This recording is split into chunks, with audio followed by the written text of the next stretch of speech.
Hello, it is Thursday night. Welcome to the NLG show. Whoo boy, what a night we got tonight. What's up, guys? This is the super original Next Level Gaming show. That's right, the only original Next Level. The only. Yeah. Oh my goodness. That's how you know you've made it.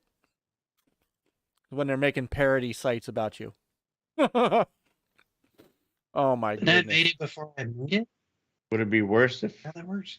if they were bigger than us, like they had more subs and views? That would suck. They're regurgitators. Yeah. Yes, so now we have to start off by being we are the often imitated, never duplicated original Next Level Gaming. Yeah. I'm sorry. I know we chuckle about it and stuff like that, but oh my god. Yeah. Pete, maybe it's because we're functioning adults. Maybe that's why it is At least weird. you think we are, right? Wait, We you guys hope. are functioning. I'm on the wrong podcast. We're unoriginal functioning adults. Right. We're boring. Sorry. We're just gonna lean into this, aren't we? Yes, but well, okay. So when you are playing Mega Man, Nick, you are definitely not as much a functioning adult. I never claimed to be a functioning adult. That was never part of my shtick. Don't put that cross on me. No, thank you, sir. No. Don't put that evil on me, Ricky Bobby. That's right. Oh my goodness. All right. So, but I mean, I'm just gonna say this because I know people watch us now that whatever, it's a view. But I'm just gonna say this, folks. Grow up. I mean, just grow up. But I will say that. But I said this on Twitter, and I will say this again. This show is ours. So Chris, Peter, and I, we are NLG. I am the administrator of the YouTube channel, right? I'm the admin. It's my job to protect our content. So if all you're going to do is just like grab one of our shows and just throw clips up on your channel to get some sort of bizarre console warrior clout, yeah, that's not going to fly. So, I've had to do what I've had to do a couple times. And sorry, not sorry. This is our stuff. This is our content. We're gamers. We're going to sit here and talk games tonight. We're going to have a good time. That's what we do. Don't take our stuff and try to use it for your own little clout chasing console war bullshit. That's my soapbox for the evening. Oh, one soapbox, because we got a couple things to talk about today. But what is going on? Nick, how you doing, man? Welcome back. Hey, I'm doing good. Well, yeah. I'm getting a little echo. I don't know why. Yeah, I'm getting an echo too. Are you? What the heck? I don't know. hear it too. You hear it. I don't hear it with you though. So you guys only hear that echo amongst yourselves. I blame Myke. And now I don't hear it. Yeah, Yeah, now you I'm don't. not hearing it right now. Yeah. Okay. I wonder if it's when Mike's mic is open, like when he's talking right around the same time that anybody else is talking, that it sort of just adds that echo. Right. There? Just a gentle hum. And are we echoing now? Nah, people in chat are saying they're not hearing it. So Okay. Well, No, nobody it's not. chatted it. I'll just live with it. It's fine. So Yeah, long as it's they're not- not hearing it, I don't care. It's fine. It's not them maybe it's our hearing it. parody. Maybe it's our parody podcast that's running along at the same time parallel with us. Maybe. They're live now too. They're right. No, it's not coming through echoing through the show. I think it's echoing through Skype because I'm using Voice Meter Banana to do so that you guys can also hear any of the game audio or any like the video audio. And you might be right. It might be echoing when I'm talking and you guys are talking. So I could just shut up and run the show. You guys can talk. I'm good with that. Well, that wasn't the point I was driving for. No, I you know. might be my So- only so- fight back up tonight. I have a feeling like Chris and Peter are going to be like unhappy with me tonight. Gotta start getting. Mike will be gotta start- Mike will be the sole button pusher, and we'll do the conversation. Me and Peter don't count because we're not in the parody videos, right? We're still cut out. No. My name was in it partially. So I'm Wait, not- Peter, you guys Peter, out? Peter was in one, and then Ah. Chris, half of you was in another. So technically, we're just gonna lean right into this, aren't we? Right. All right, Oh, we should move away from this and again get on to like we have topics and stuff. we Oh, do. yeah. But that's we in an don't- hour, but though, so- sir. Right, I was It's an gonna hour say and a half now. it is I now forgot. ever since Go Game Go. Ever since Go Game Go has been on, we don't get into topics until 10 o'clock. That's just how it works. Oh, okay. By the way, My bad. no, it's okay. By the way, to our brothers over at Go Game Go, Next Level Gaming, Chris, Peter, I officially challenge you to a Rocket League championship night. I have talked to Go Game Go. I've talked to Jeff and Stu. They're up for it. I think they're going to get Papa Pete. So it's also going to be kind of like a little mini Gamers United Guild thing. One of the many things that we're going to do. I've got some plans for the guild for like actual game nights and stuff. I want us to, the whole point of the Gamers United Guild was for, like-minded, positive gamers to get together to like Nick's on our show tonight. I do Retro Roots with him. We lift each other up. The rising tide raises all ships. Big ass storm sink them all. But the idea is so. I also That want went to dark get- so fast. We were like, good, then. So I have some ideas for some things, for some stuff in Halo, stuff in Rocket League. When the Amico comes out, doing some leaderboard stuff back and forth. And I'm hoping that you'll see a lot more Gamers United Guild stuff across the board. So anyway, Nick, how you doing? I think I asked you, didn't I? Yeah. I'm still doing all right. I'm covering from that booster shot. That thing kind of kicked my butt a little bit. I took yesterday off to kind of soak that one in a little bit, and ended up on Chuck's show and then all that fun stuff. Taking a break from Earthworm Jim. It's giving me an aneurysm. Literally, if I keep playing it. Literally, I didn't have any time to mess with it enough to make any really good progress this weekend. So I'm gonna have to do an announcement that I won't have an update on this week, and hopefully I'll have one next week. God, I really want to finish that game. I'm so tired of that game. So now it's a mission. I'm really, really close, but there's one stage in particular that's going to be a nightmare to finish. I've gotten close on finishing it once or twice, but I can't do it reliably. And it's one of those things where if you make one mistake, it just continuously gives you damage until you die. So I don't know why it just didn't insta kill you in sections, but whatever. It's Earthworm Jim. It kind of does its thing, and either love it or you don't. Yeah, I will admit, the first Earthworm Jim leaves a lot to be desired from a level design standpoint. It's a very bad game. I wasn't gonna Artistically, say that, but okay. Artistically, graphically, musically, it's outstanding. Level design is atrocious. Gameplay's kind of wonky. Yeah, there's certain aspects of the gameplay I just don't like at all, and it makes it very challenging to love, despite all the good bones that are there. It just doesn't come together. No, I agree with that, actually. I really do. Which is, to be honest with you, the better game is Earthworm Jim 2. Yeah, By a lot far. of people told me just to move to 2, and I'm like, well, this is the one that I put up here.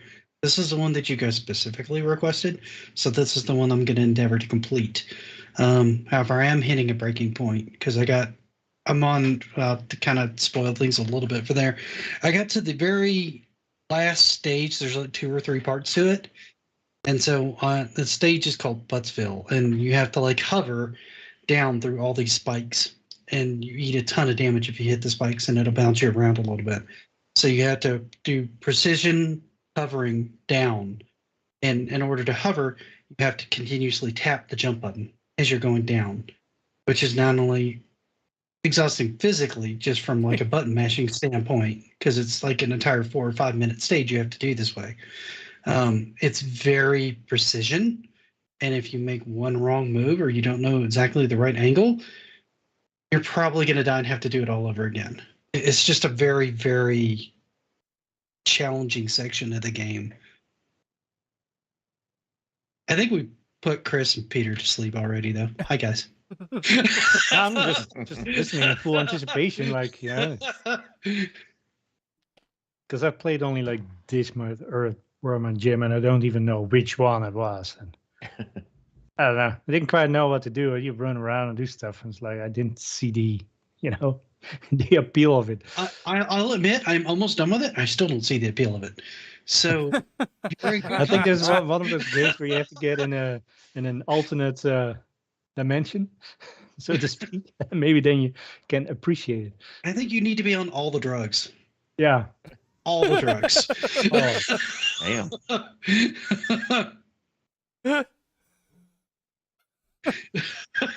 Every one of the drugs. Oh, and if my not goodness. during, then probably after, because. Yeah. No, drugs after an experience with Earthworm and Jim are like, oh, I feel so much better now. My reward was drugs. Oh my goodness. Oh, hey, real quick, because the chat is scrolling up like nuts because people are piling in. They're crazy tonight. Just want to say hi. Hey, welcome back to 2 guys that caught one caught us last week, Totodope. Welcome back, brother Totodope, and Triple Lindy, who caught one of my live streams, and then I was just like, hey, check us out on Thursday night. And here he is. Triple Lindy, welcome back to our chat room. Great to have you. It's going to be a little different than the live stream because we're going to talk about stuff. Brother back from the dead's in the house. Brother Carlo Clowns from 4Guys QTV or whatever it's like called. A tongue breaker right there. I know. 4GQTV, fellow Gamers United Guild. Great show. They come on before us. So I kind of dubbed it, and nobody gave me permission to, but I kind of dubbed it Game Talk Thursdays. Gamers United Guild's Game Talk Thursdays starts with 4GQTV at 6 o'clock, rolls right into us, and just a great night of overall game talk. So make sure you subscribe to them. They are down in the chat. They're down in the thing below, as well as, by the way, Nick's channel is in the list below as well. Gamers United Guild, of course. You may want to hold off on something to me till after the conversation today. Yeah, it may not be there after. I'm actually watching my analytics so I can watch my subscriber count. Right now it's up, and then it's like. Right. It'll be like when you get hit Earthbound and the life starts ticking down. Just don't mess with our analytics, Nick. Because otherwise, Xbox might even pull your Game Pass subscription too. Let me finish the gunk first, daggone it. there's already apparently a previous level gaming out there, so we don't want to become that. No, Yeah. Sorry, as I continue to lean into that. Welcome in Dorkside, brother Dorkside, who has been doing a great job with his new streams and stuff. I'm catching up on them on the replay because he's kind of streaming at times when I'm at work and stuff, but I'm really starting to enjoy the things he is doing. Princess Zelda from the Iconic Video Games podcast on Friday nights, it'll be tomorrow night at 8 o'clock, along with Doggy Dog, who is also in the chat, brother Doggy Dog, and our brother Axel 1324 Gaming. Haha, I finally got it right. And they are also Gamers United Guild, so check their channel out down below. Who else is here? Sister Lupa is in the house. Our wonderful Sister Lupa. Brother Niall, of all the devs, they went with Bungie. Yeah, Niall might be Niall has become just a bitter old man. I think he's much younger than me, and you, Peter, and Chris. He's but he's Yeah, he's probably younger more than us. mature. That's I am kind of excited to get into these topics because the Sony purchase is. It's going to be an unpopular opinion on my side too. no. Hey, There's no I- winning. you- Like, no. All right, hang on. Let me get through this, and then we'll It's get to definitely Peter. interesting Because the past couple of weeks. I'll tell it you has that. been. All right, so Yeah. Brother Paste is in the house. Panda Sub. yeah. So, So, to watch I- out if they make a channel, it's going to be copy. You know. I gotta say, I gotta give a Copy. huge shout out to my brother Captain McFury, brother Panda Sub. He has been helping me a lot. You guys might notice on the channel that I'm starting to. He says, "You got this, Nick." Panda's been. You guys might have seen that I've been kind of working on our channel thumbnails, kind of trying to get away from the kind of the same old cookie cutter thumbnails.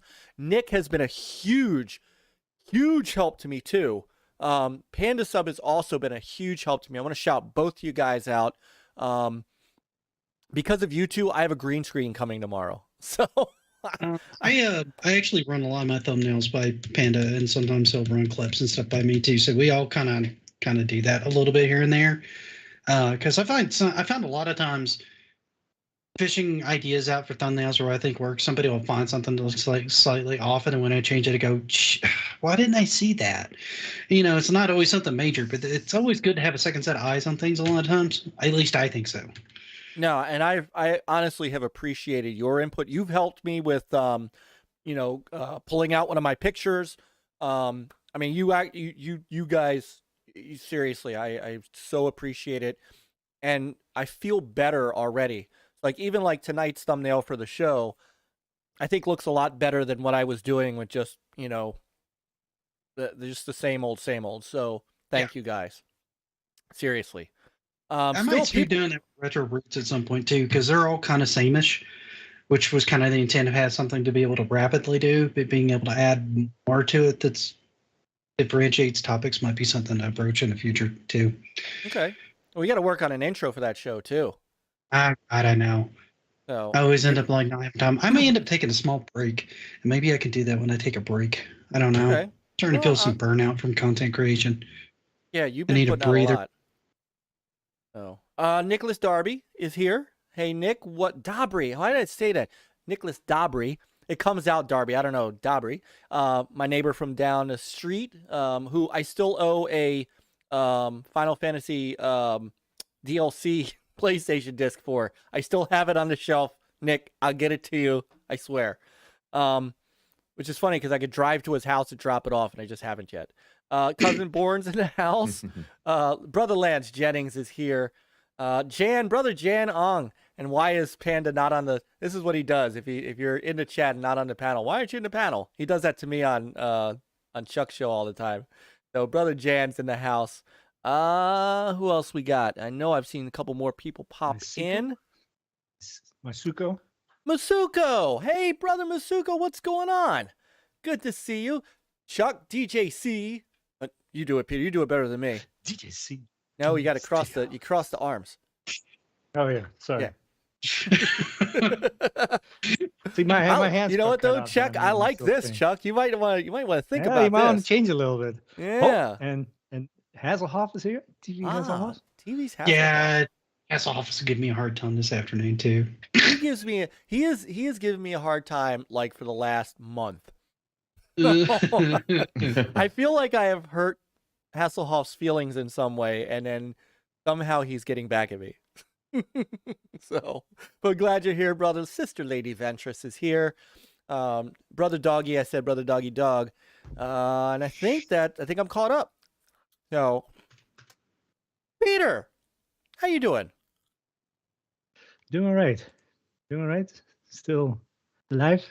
Just started playing a fun game, which is called Broken Sword 5, which is in Games with Gold, and it's like a point-and-click adventure, and it's kind of a mystery like Gabriel Knight, but then not the latest one because that was kind of like with live video kind of stuff in it, but like the old stuff. It's It's kind of cool. It's like a mystery I'm trying to solve. Okay. And I like point and click adventures, so you have my Yeah. attention. It's No. it's pretty cool. So that keeps me occupied. And then we Nice. played what was it? Vegas. We did some more Vegas on Friday, More Vegas on Friday. So and we'll have that to was do some fun more, too. right? Go a Tomorrow little night? bit farther. Get some more in tomorrow night. Yeah. Oh. It's for our Fridays, Peter and Myke stream night. That's right. What do we call it? Friday night with Peter and Myke. Yeah, that's what it is. It's You not. can it's- also add while Chris is asleep, Yeah. especially if I got to go to work Saturday. I mean, it's Yeah, I like, know. It's all good, That's brother. hard for me So to we're really- waiting. So I'm excited that Chris, you are going to be starting streaming some stuff soon. I know. Mhm. So when you are ready, the channel is yours. Yes. So I think you're coming up with Dying Light 2, right? Yeah, I'll be tackling that this weekend. Awesome. Oh, I can't wait. That's gonna be great. Maybe start tomorrow if we happen to get work canceled tomorrow. We'll see due to weather. Okay. Is it actually snowing yeah. where you are? Well, tomorrow's gonna today. I mean, today was in the low 30s. We had some rain this morning, a little bit of ice, but not enough to really, keep us from work. But tomorrow's gonna be even colder. So who knows? We're here down here in South Texas. People panic, so we can't handle Well, cold. you guys kind get of- tons of ice storms down there. I saw Yeah. some stuff from like Cyrus too. Yeah. Yeah, and he's ice up is a north, different story. Dallas, so it's a little bit worse up there. But yeah, we'll see. But no, definitely Dying Light 2's I did not play the first one, so I'll be going in this kind of blind, not knowing what the first one was about. I know it's about zombies, and survival. So this Yeah, and one, parkour. is Yeah. a big part of it too. so I'll be interested in this and going in. I don't care, what all the reviews are. It's Yeah, I've never let that over the map. side me wanting to play a game. If I'm interested, I'll play it myself and see for myself. So and of course, I enjoy it. We have plenty of friends in our community that will try these games, and I go look to see their streams and see how this is playing on their end, right? So, but other than that, after completing Halo Infinity, I jumped back into Far Cry 6. So I've been playing some of that during the week, and Nice. that's about it. Nothing much really. Did you finish Valhalla? Or not yet? No, I need to go back to that too. Mm. The So, backlog, she is real. oh yeah, Oh. to me that's the only problem. Backlog, finding time to play these games, or affording it. Other than that, people shouldn't be complaining. Nope. And you can afford Shout out games when you have to games. 108. Lemon is in the house. The right hand of Zeus himself is here. Lemon.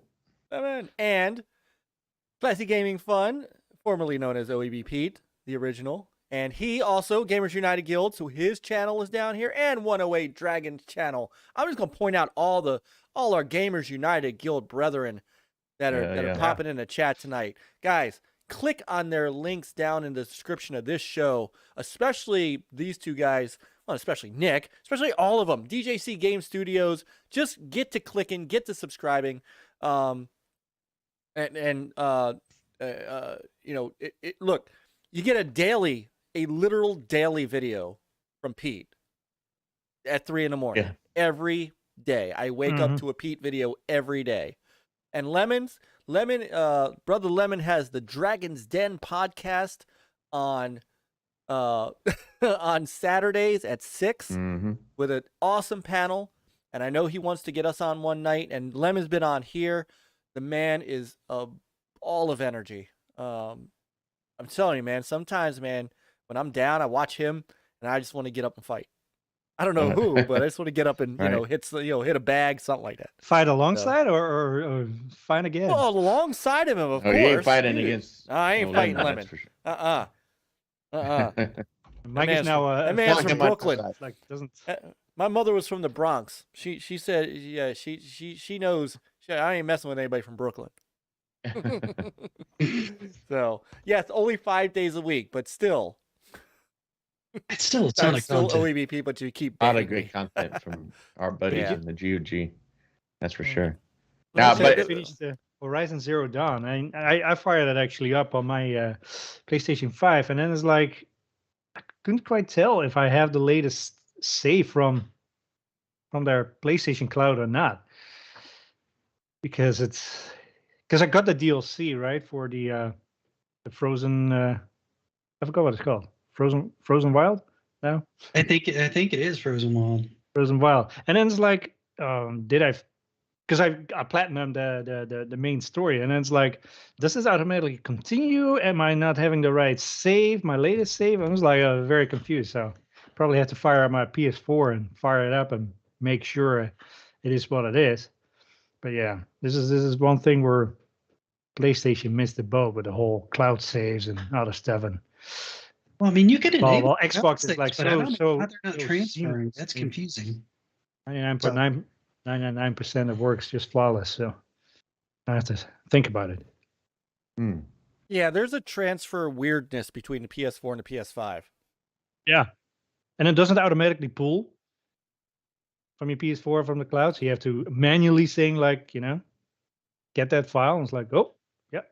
And if you have fired up the game already, then it's like, then you have to, say that you want to override it and other stuff. It's like, so I don't know, 20th century still. I don't know. I got to get back into that one. I was playing it with a buddy of mine on his PS4, and kind of started playing it together for whatever reason we weren't getting into it at the time. And I talked to a few people, and I'm like, you know what? I should get that game another go. So I just went ahead and picked it up on PC because I wanted to see what the visual differences were. So I need to boot it up and see like how clean it is on versus PC versus what my memory of the PS4 version is. See if I can get a little bit more into the combat structure. The story was great. The combat structure was kind of throwing me a little. Yeah, so I'll be streaming Forbidden West when it comes out. Nice. Nice. So And then, Chris better finish his Dying Light 2 beforehand. And I then don't know about another finish. job. I'll stream some of it, but I don't know about finish it. You might have to queue up your play and That'd be release it, a yearly stream. 3 Stream a.m. right there. Oh. And then when it comes out, I think it's this month, right? Gran Turismo 7 comes out this month. March. Isn't it March? I thought it was March. Okay, I'm like sorry. That? I thought it was in February, but you're right. It's March. And then when that comes out, that will be that'll be a Friday night with Peter and Myke stream where we'll do some racing together. I'm gonna do some racing. Yeah. So we got it's gonna be great. We got a lot going on, and then when I'm not on with Nick on Retro Roots on the Mondays, I'm on with him. I stream a retro game on our channel every other Monday. So this past Monday was Wacky Racers on the Dreamcast, which actually got a lot of play. I mean, people have fond memories of that game, and I mean it held up decently, but it's a lot of fun. I had a work emergency like right in the middle, so I had to cut the stream after an hour. But I know. I hate it when that happens. I know. I usually try not to stream when I'm on call because I'm always worried about that. Well, that's my problem. I'm always on call. 24/7. Yeah. I've done that before. That's unpleasant too. Crap. Hold on. How professional I am. Okay. So I did that, and I was playing some retro stuff this week, so not as much on the main systems, but I get the retro itch once in a while, and it just takes me a couple days to get through it.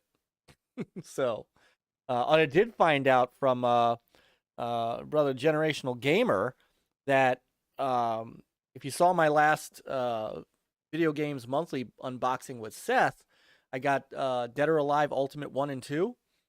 I didn't know Dead or Alive Ultimate 2 was back compat on the Series X. I am going to have to try that out.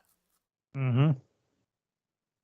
DOA 2 is a really, really good game. I remember playing the original one on the Dreamcast and having a ball with that game.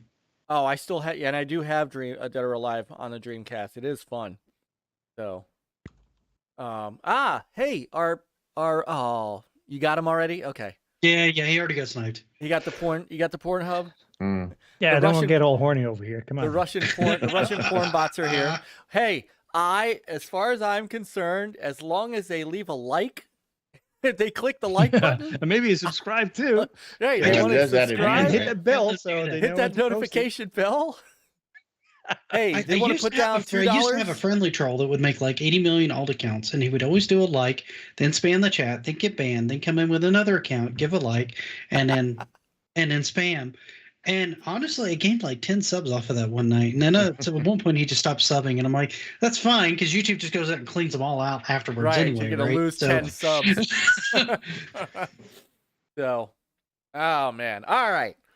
So now we got all the pleasantries out of the way. It's only 9:36, and we can actually start talking about topics. Ooh, topic. All right, hold on. Let me get down there. Because I'm not screwing this up. When you're Oh. ready, Peter. I'm ready. All right, let's do it. Topic number 2. Sony acquiring Bungie. I did it. Haha. Okay. Sorry, it's the So little was it thing. Bungie's destiny or Sony's destiny? So That is the that's a good question. All right, so if you are not living under a rock, or you don't pay attention to video games, or the Polymega is all you own, you don't know that PlayStation has Sony has agreed to acquire Sony for the low price of $3.6 billion.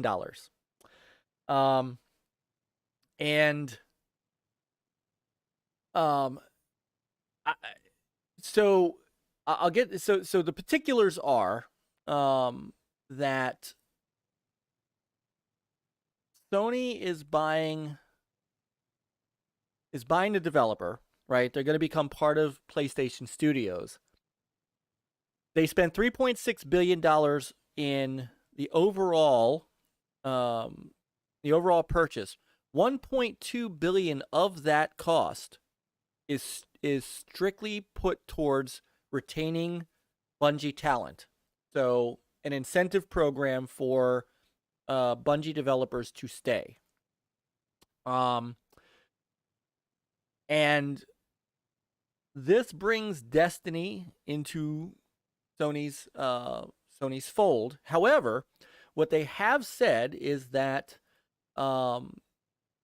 they plan on keeping Bungie as an independent developer.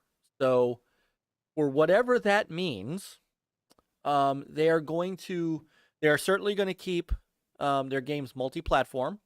So this does not necessarily mean that Destiny is pulling away from PC and Xbox, much like we talked about with Activision and not pulling Call of Duty away from PlayStation. And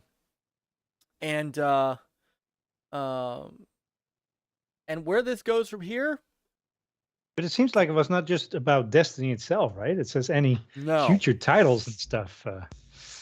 They said something along those lines. So Well, so I had been thinking about this a bit. So I obviously there were knee-jerk reactions all across the internet, right? And I do want to point out the funniest of them, right? Was people saying, "Wait, Bungie made Halo. So Halo's a PlayStation exclusive now?" And I'm like, okay, come on. You people can't be that. You guys have to be joking, because that can't be a serious thing that's actually going on the internet. stay off the Tide Pods. Come on now. I was about to say, I'm certain some of these people think that's an actual serious thing, and I think that's actually why people got as excited as they did. I don't. Yeah. Oh wait, my turn. I have things. I have. Well, so I mean, Destiny is not a slouch game either. I mean, Destiny has been very popular, right? Has a big We've all player played it. base. Did you play it, Mike? I did not. So I played the beta. I played the beta, and that Which was one? enough for me. Beta 1? Of 1. First one? Oh. That was enough for me. I've played both of them, a decent amount. two, more, a little bit more than one. So The thing is, like, when you got the, when you get the season pass with it, and it's like, oh yeah, it includes 2 DLCs. Those DLCs are very tiny. Yeah. And then it's like, okay, here's our next. I think it was like the Taken King or whatever Yeah. it was. That was And the that's bigger like one, right? the third DLC is like, and that was like had more meat to the bones. It's like, yeah, I'm felt not a little bit big ripped on off. those kinds of season passes. Fortnite does those too. And so there's a lot of commitment to playtime on those kinds of season passes when you get those kinds of things. So it's like you buy it to commit yourself to playing the game for like 80 plus hours. I'm like, wait a minute, why am I paying you? I'm very confused. This methodology is very confusing. well, what's up, big family gaming? Welcome in, welcome. So Destiny, so Destiny will stay multi-platform. Sony has said that Bungie will continue to self-publish and reach players wherever they choose to play. So, Jim Ryan said, "This is an important step in our strategy to expand the reach of PlayStation to a much wider audience. We understand how vital Bungie's community is to the studio and look forward to supporting them as they remain independent and continue to grow. Like Bungie, our community is core to PlayStation's DNA, and our shared passion for the gamer and building the best place to play will now evolve even further." So you could parse out that a little bit, best place to play, community core to PlayStation DNA. Some of that, points towards some, exclusivity pieces of this. Well, they will have the marketing rights. So, you think? so Going forward, we're good, yeah. And then, and you know what it is, right? When people see it and they think it's only on PlayStation. Same thing with Call of Duty. What happens? Like, wait, it's on other platforms. Never underestimate the power of that. I mean, that's marketing at its best. So,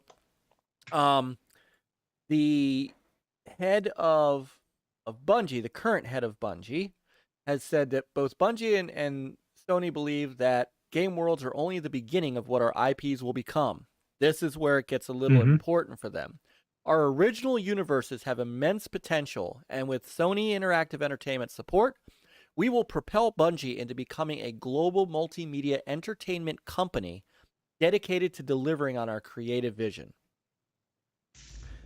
So, I will give you one more piece, and then I will open the floor up. There was an article that came out today about two things. Actually, two articles that I saw. One was Sony pledges to... actually, this came out yesterday. Sony has announced that it plans to launch 10 live service games by March 2026. That's one of the reasons they purchased Bungie. The other is Bungie wants to expand Destiny like Microsoft is expanding Halo. They want to expand Destiny in a way that goes beyond gaming consoles. They want to get Destiny into movies, into... I would say they want to make it bigger. They want to have, this will be Sony Star Wars. Yeah. I mean, Sony owns a movie studio. So, before I give my overall thoughts on this, I want to give it to you guys to bandy about, and we'll of course start with our guest, who could be his last time on our show. We'll see. Yeah, probably. Either that or we'll be here every week. No, go for it, Nick. What are your thoughts on this? And is this a deal that makes sense? That's the big question. I think it's kind of stupid. Okay. And here's the thing: you spent $3 million or $3 billion to buy this company, and almost half of that is going to retaining talent. which makes me think a lot of the talent didn't want the buyout in the first place. And this is a desperate attempt to keep people. So how many people are actually going to take that, and how many people are going to jump ship? And if a lot of people do jump ship, how is Bungie going to be Bungie anymore? Secondly, doesn't make sense because while I've played a decent amount of Destiny and I played through the story mode on Destiny 1, I played through the story mode on Destiny 2. I put Destiny 2 down at that point because I didn't really want to do the in-game content. I don't want to do fire teams and that kind of grind stuff. It just didn't, that part of Destiny didn't interest me. I have other games I play for that. I have other MMOs I play for that. I don't need that out of that game. And when I came back to go back and replay the story and get reintroduced to it, that game's a mess. Like if you leave and you come back and you try to understand Destiny's story and Destiny 2 now, you can't. They put you at like basically the highest level. So now you're just kind of grinding your light level and you're finding individual pockets of stories. And it feels like they've got some of the stuff from like Destiny 1 that's now in Destiny 2 that you can kind of go do that as a side story, or you can go here and you can do this as a side story. And none of it really feels like it kind of comes together from an outsider's perspective. Now, if you were involved and in Destiny the whole time, then it probably makes some sort of sense. But even most Destiny players, because I know we got Kamikaze in here, and he's huge into like the Destiny lore, but you have to go out and read all that stuff. You have to read the descriptions of the weapons. You have to go out to the wikis and the facts and all this other stuff and read this stuff to make this story make sense. And if you can't tell me a cohesive story in that sense, how are you going to make a movie on it? How are you going to publicize on it? You really need more than just one IP. When you buy a studio like this, you want more than one IP. You're not going to get Halo. Halo's 343's now. That's Microsoft's. So you didn't get Halo, which actually has the more cohesive story overall. Even though it's got its own little goofy parts here and there, it's more of a cohesive story arc, right? So I know Bungie can do a story. I've seen them do it. They did it with Halo 1 through Halo 3. And then, 4 kind of started taking it reins, and then 5 was a little bit goofy, and then you got Infinite, right? And Infinite is good as its own little standalone story, but it's got its own little quirks, but I still love it. So they really need Bungie to kind of step up. And I think $3 billion for hopes and dreams on one IP, which while a solid IP is coming to the end of its 10-year lifespan, because that game was supposed to have a 10-year lifespan, is my understanding. And it went over 2 games. So from that standpoint, you have one IP that's destined to end in like a year or 2. What else do you have? And as far as games of service, those things have been tanking left and right. There's been more of those that have tanked than have succeeded in the last couple of years. Why would you dive down into 10 of these now? People don't want this because you water down the content, you water down the releases and things like that. And this leads into the other topic too, because that's starting to happen a little bit with Game Pass here and there, a little bit here, a little bit there, to kind of keep you subscribed, right? And that's how game with service already worked too. So that's I think they nailed it down for at least for some that keep coming back and back and back and play this over and over and over again. The addiction factor, So, if they could replicate it to all the other 9 live services, they want to strike gold. They want to be also like the Fortnites. Well, Fortnite works because the game is free, and then they just say those little season Destiny is now free, right? Yeah, that's free to play. Yeah, Destiny 2 is free. Is it free to play now? Free to play. The DLC is not, I don't think, but no. I was about to say, I think I spent $80 when I jumped back into it on PC, and that got me the current season pass at the time and like all the DLC. Yeah. I think the base game. So it didn't really feel free to me. Yeah. I hear you. And that's the other thing that I don't understand about the season passes. And this is not indicative just of Destiny. This is a Fortnite thing too. So you pay to help with progression or have access to this season pass. And Destiny season pass is funny because you start on it and then you have to hit all these certain goals. So you have to play the game like constantly. Just grind that game. And you paid money for that. You paid like $20 to grind out this season. Something I got for free in Diablo 3 as a season where I just play it to get extra bennies. I had to pay them for. Yeah. And I don't understand that. I thought it was something else when I bought it. Had I realized what it was, I wouldn't have paid for it. Because the more I looked into it, and the more I realized what I had spent my money on, I go, wow, I ripped myself off. Like, I shouldn't have spent money on this because I didn't know if I was going to spend that much time in it or not. So I probably shouldn't have jumped into the season pass immediately like that.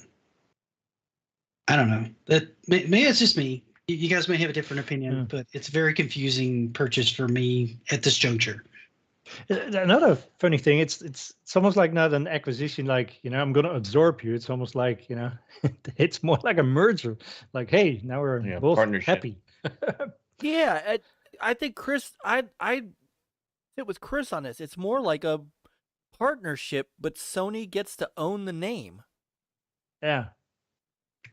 Did Sony own the name or? Oh no, they're acquiring the company. The company is going to be part. So Bungie is going to be a PlayStation, Sony, an SIE studio. Yeah, but so Sony will own the IP, or will it still be Bungie?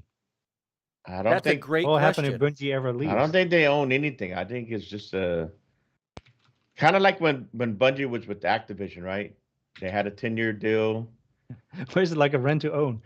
Yeah, and you know, of course, Activision made money off of Destiny, but in the end, Bungie was able to break away from that, and I don't think Bungie would have gone to this deal with Sony without certain language in the contract to where, look, we're going to be part of Sony Studios, but we're independent.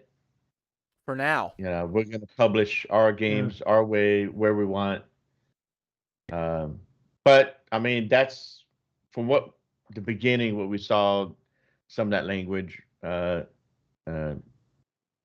could be what Bungie has in store, right? So whatever games they make in the future, it all depends on what the game is and, you know, how that goes as far as what works best for Bungie as far as, well, you know what, we're going to do this game, but this is going to be exclusive to PlayStation only. You know, it could depend on what the game is about, but I will say, I was surprised. I was surprised and not surprised when this came about, and I do think the 3.6 billion is a little much, because I saw Michael Pachter had some issues on this, and he was saying that, and I agree with Nick. I think they kind of went a little overboard, a little bit desperate. Seeing what Xbox did, Microsoft with Activision. Yeah, that's too close to get it, though. They had already been talking to him, but I think. Do you think that was the final price? Like, hey, you know, okay, we approved your asking price of 3.6 billion at that point. But supposedly, Bungie and Xbox had talked, right? But I think Bungie wanted too much. Yeah. For what Xbox thought they were worth. Right. And Michael Pachter said that they, you know, for Bungie, you know, they have Destiny. They bring in a lot of money, but I think you were saying something about 200-something million annually. And when you look at that, and right now it's just one game, pretty much, and you bought them for 3.6. Now, 1-point-something billion is, like y'all said, was to entice and give incentive to the Bungie employees so that they can, you know, we don't want y'all to leave. We want to keep that talent there. So they will get, supposedly each employer would get about $1 million in incentives throughout a long-term deal or whatever. I'm sure they're going to have to sign some kind of contract saying I'll stay for 10, 15 years. For them to get all that 1 million, whatever incentive bonuses or whatever it's going to be. So technically they paid 2.6 billion to acquire Bungie into their studio. Even then, that's a lot of money. I mean, you look at that. I mean, they got a steal when they got Insomniac. Yeah. And then look what Insomniac has done for them. Yeah. You know, and Insomniac has done multiple games. You know, now Bungie's got the pedigree. They got what they've done with Halo, what they've done with Destiny. I mean, they've done a great job with both of those.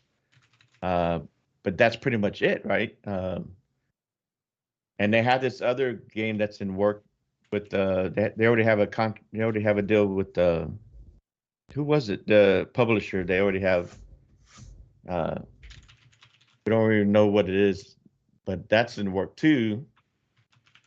And Bungie might have another game that's already in the early stages that maybe Sony's, you know, excited about.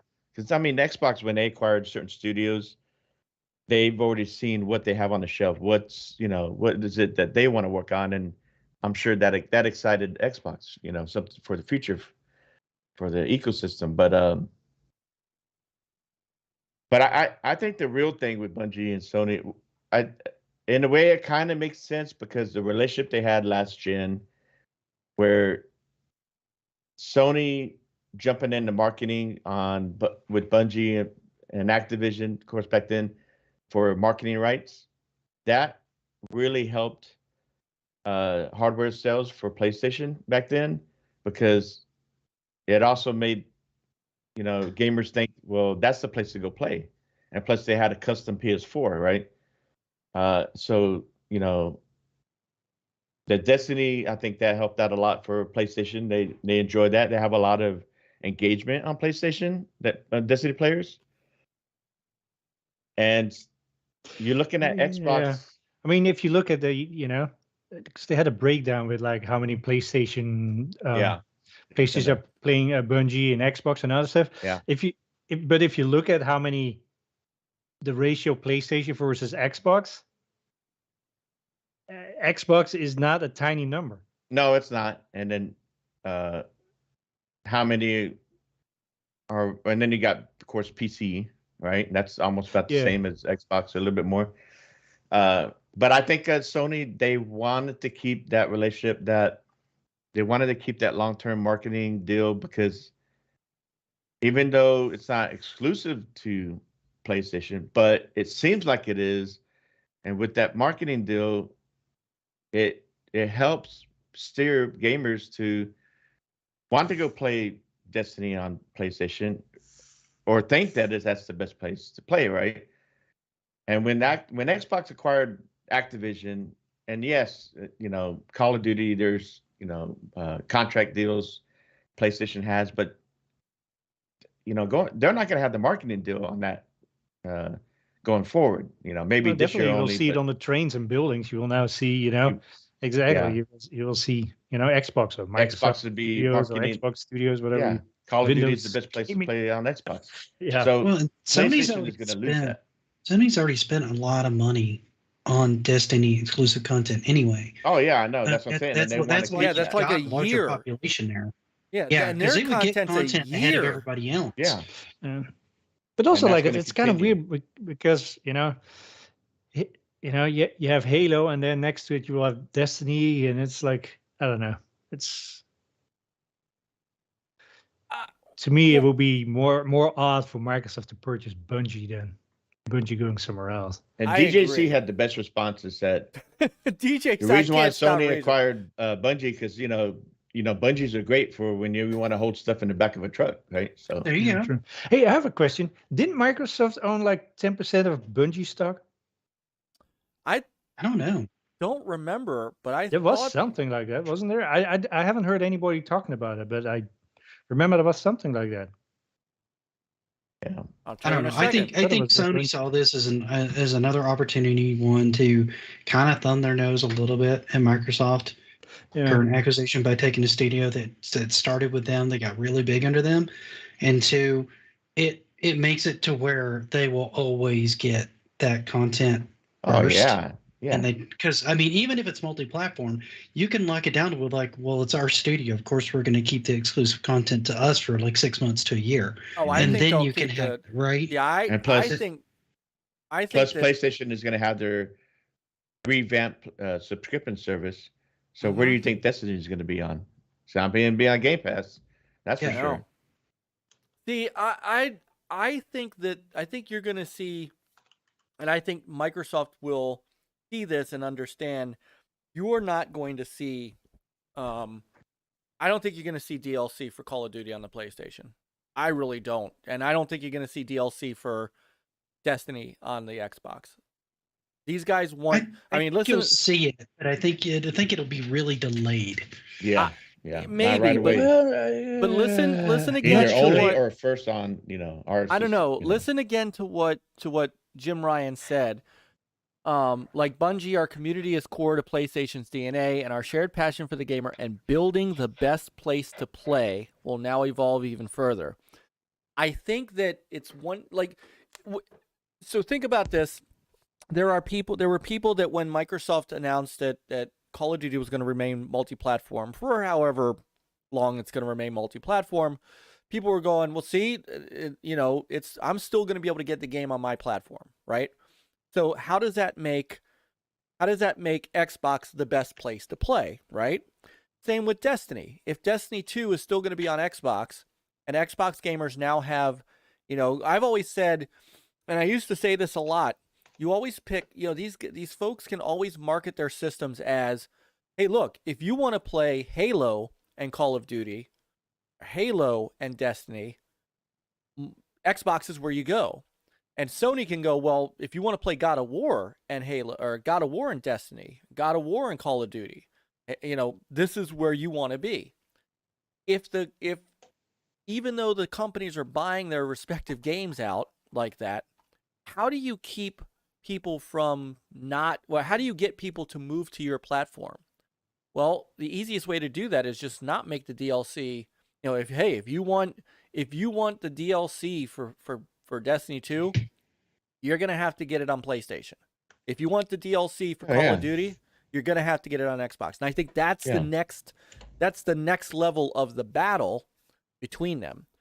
I do want to bring up something because if you do that, then you kind of shoot your sales on those other platforms in the foot. If you want to make it multi-plat, you have to make it multi-plat all the way. You can have content exclusives, but you can't keep that content completely. You'll lose sales on. Yeah, but Destiny, Bungie already had deals like that with Sony already. I mean, there was content for the first Destiny that wasn't released to Xbox until for a year. Destiny 2 came out.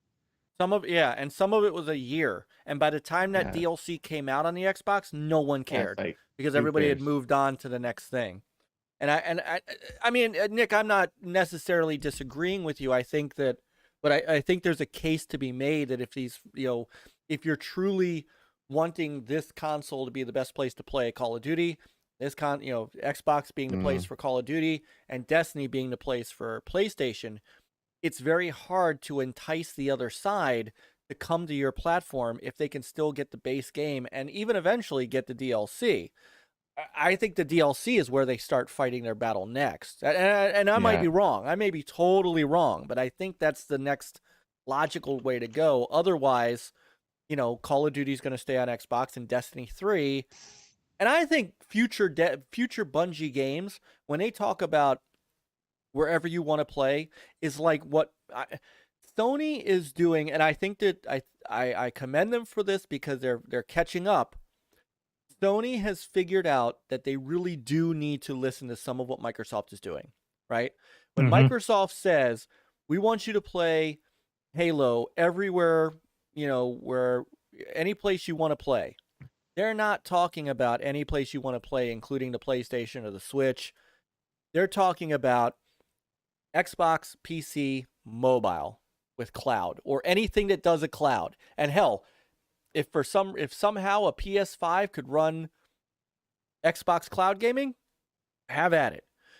TVs, whatnot. Sony, by getting Bungie, who is a games as a service developer now, they're seeing that what Microsoft is doing, whether they want to admit it or not, is working. And they want into that space, right? They tried to get into that space with PS Now. It didn't really go because they don't have day and date, which is a big problem for them. I have a feeling you're going to start seeing that, by the way, because it looks like Jim Ryan is doing a few about faces on things. Mm-hmm. I saw something on Twitter today where they were talking about by 2026 they wanted to have something that was the equivalent of Game Pass on PlayStation. And I'm like, if it takes you till 2026 to launch that, you're gonna lose that one bad. No, they were talking about like 10 live Surface games. Oh, is that Right. all they were talking about? That's Is the what- live yes, service games? by March Okay, that's 2026. completely different. Because if you're going to try to build a Game Pass structure, you need to get that out fast. No, and 'Cause it's got that's too much momentum. that's coming soon. And to me, these subscription services, Game Pass, and then whatever they're going to call the new PlayStation one, that's the number one thing is that you want people to go subscribe, and the number one thing is content, right? So Xbox is already going to have Call of Duty. Sony, it would have been a nightmare for Sony that if Xbox ended up somehow because buying Bungie, then they would have had both Destiny and Call of Duty, which are big online multiplayer games on Game Pass. Now, even if they were, let's say they still multiplat, but then Game Pass would be like, hey, this is a place to go. Subscribe, and you got both Destiny and Call of Duty. And Sony did not want that. So I think they did jump the gun. They overpaid so that in the long run, they're going to have Destiny on their subscription service.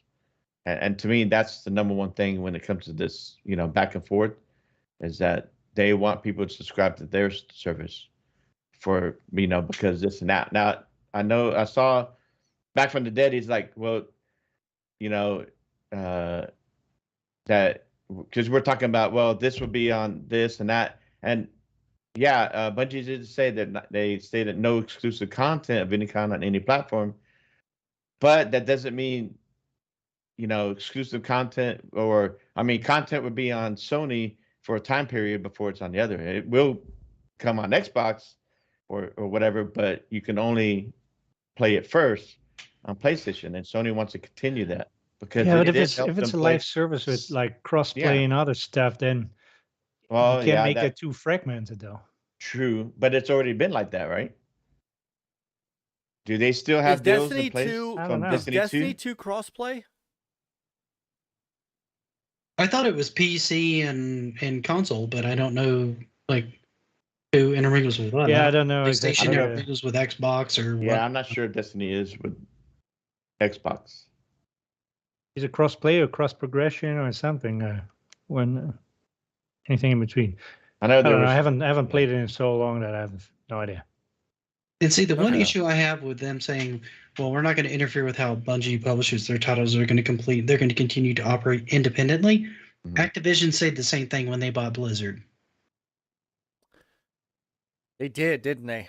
I do remember that. They did. And They it did. became a nightmare. And they stayed hands off for about a year and a half. And then he started dipping their hand in that cookie jar, and that company became a shell of itself. I mean, look, once I think Sony Sony's a owns much them- better person to be in bed with than Activision. Don't get me wrong. Yeah. But Totodope the says point still crossplay. stands. So thank you, Totodope. He says crossplay. And Back says it's crossplay on all platforms. Right. So that is So- interesting because it's like, okay, so if you bought Bungie and nothing is going to be exclusive, Why then did you what buy them? advantage does Sony have besides putting Destiny on their subscription service? Knowledge, All right. patents. Yep. Um, And I'll go ahead, Peter, because I actually do have a thought on this. Go ahead, Peter. no, I mean go ahead. I said knowledge and patents and know-how. There's that. So the more I thought about this, the more I likened Sony purchasing Bungie to Microsoft purchasing Mojang. Now, I'm not saying, so let me disclaimer this by saying I'm not suggesting in any way, shape, or form that Destiny is as big as Minecraft. It's not, right? It's not. But if you think about what Microsoft has done after purchasing Mojang, they have not only kept Minecraft on those systems and tablets and mobile and all that stuff. They published Minecraft Dungeons on multi-platforms. So PlayStation 4 and Switch got Minecraft Dungeons. PC got Minecraft Dungeons. All right, with crossplay, by the way. I think that, Peter, you are absolutely correct. Bungie wants to use Sony to leap into bigger entertainment. Sony wants to use Bungie's knowledge of games as a service because, let's be honest, they lack at that. This True. gives I agree them with that. Yeah. an expertise. I mean, they are top notch with, single player experience. Let's be honest. That's why Microsoft bought Ninja Theory. It is kind of why they went with, why they purchased or put together the coalition. That's why, not the coalition. I'm sorry, the initiative. That's why. I mean, Microsoft is learning that they have to pivot to single player games as well to complement their multiplayer set, which is strong. Sony's multiplayer portfolio is their weakest point. And they've got IP that they can harness. One of the things that popped in my mind was, imagine a Bungie made SOCOM. I've been wanting SOCOM to come back for 20 years, right? I mean, not 20 years, whatever it was on the PS2, whenever the PS2 came out, maybe 15 years. I mean, SOCOM was literally one of the first person military shooters I played multiplayer. Beyond the Call of Duty stuff was single player, World of War, Call of Duty 2. This was like my first foray into multiplayer military gaming, and I loved it. And I've missed not having a good SOCOM because the later SOCOMs were crap as far as I was concerned. I even have SOCOM on the PSP. That's how much I love that series. So imagine a Bungie made SOCOM, a Bungie made Resistance, a Bungie made Killzone. So you've got that. Well, even if they're not made directly by Bungie, but at least having the They have tight a hand net in code helping. and other stuff, the underlying engines. Right. But also consider, so this is the other half of what I was thinking, and this is why I likened it to Mojang, to the purchase by Mojang, by Microsoft. Now, anything Bungie does with Destiny 2, microtransactions, whatever, money's all going to Sony. They're not going directly to Bungie. That's what made that. Mm-hmm. I think it's a weird calculation because obviously Minecraft is so much bigger of an IP, such a global franchise that they make. See, I was close. Niall says PS2 was 22 years ago. I was very close. They feel like if they can build Destiny up into Sony's big franchise, right? Because it really isn't right now. It's Bungie's great franchise, no doubt. Got a player base, got all that.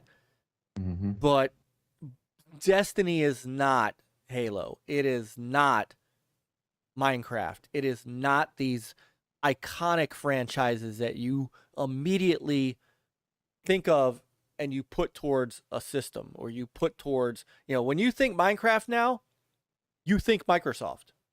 That's how big it is. When you think Destiny, they want you to think Sony. And if they can build Destiny up and build Bungie up, you will think Bungie, you will think Sony.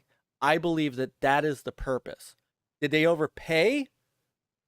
Yeah, I think they way overpaid for Bungie. I think it was a seller's market. I don't think. Well, that's true. I think Bungie's it's like. Hey, if Microsoft's going to pay they looked out for billion, themselves and their employees probably, and that's true. They came up with that huge amount. It's like, hey, And I want to. Yeah, I think it was a calculated move on Bungie's part to get their current staff like a golden parachute. Oh yeah. And they leave. Well, because I'm betting they don't sign a 10-year contract. I'm betting it's like 3-4 years, maybe 5. Enough They to keep the talented devs on board. Yeah, enough to get another IP potentially on the board, right? Mm-hmm. Maybe that's Destiny 3. Maybe it's Maybe it's Destiny 3 and something else they have in the works. Because honestly, what I think that Bungie really needs to do is they need a wider portfolio, quite frankly. They had Halo, and that's all they did for a long time. And then they wanted to do something different, and Microsoft just wanted more Halo, and they kind of parted ways. And then they came out with Destiny. Destiny did very well for itself. They moved into Destiny 2, and now Destiny 2 that has had a very long run.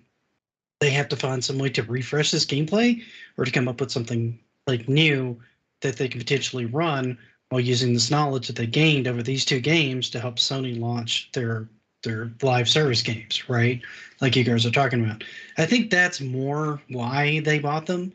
The more we talk about it is for that knowledge, not Destiny itself.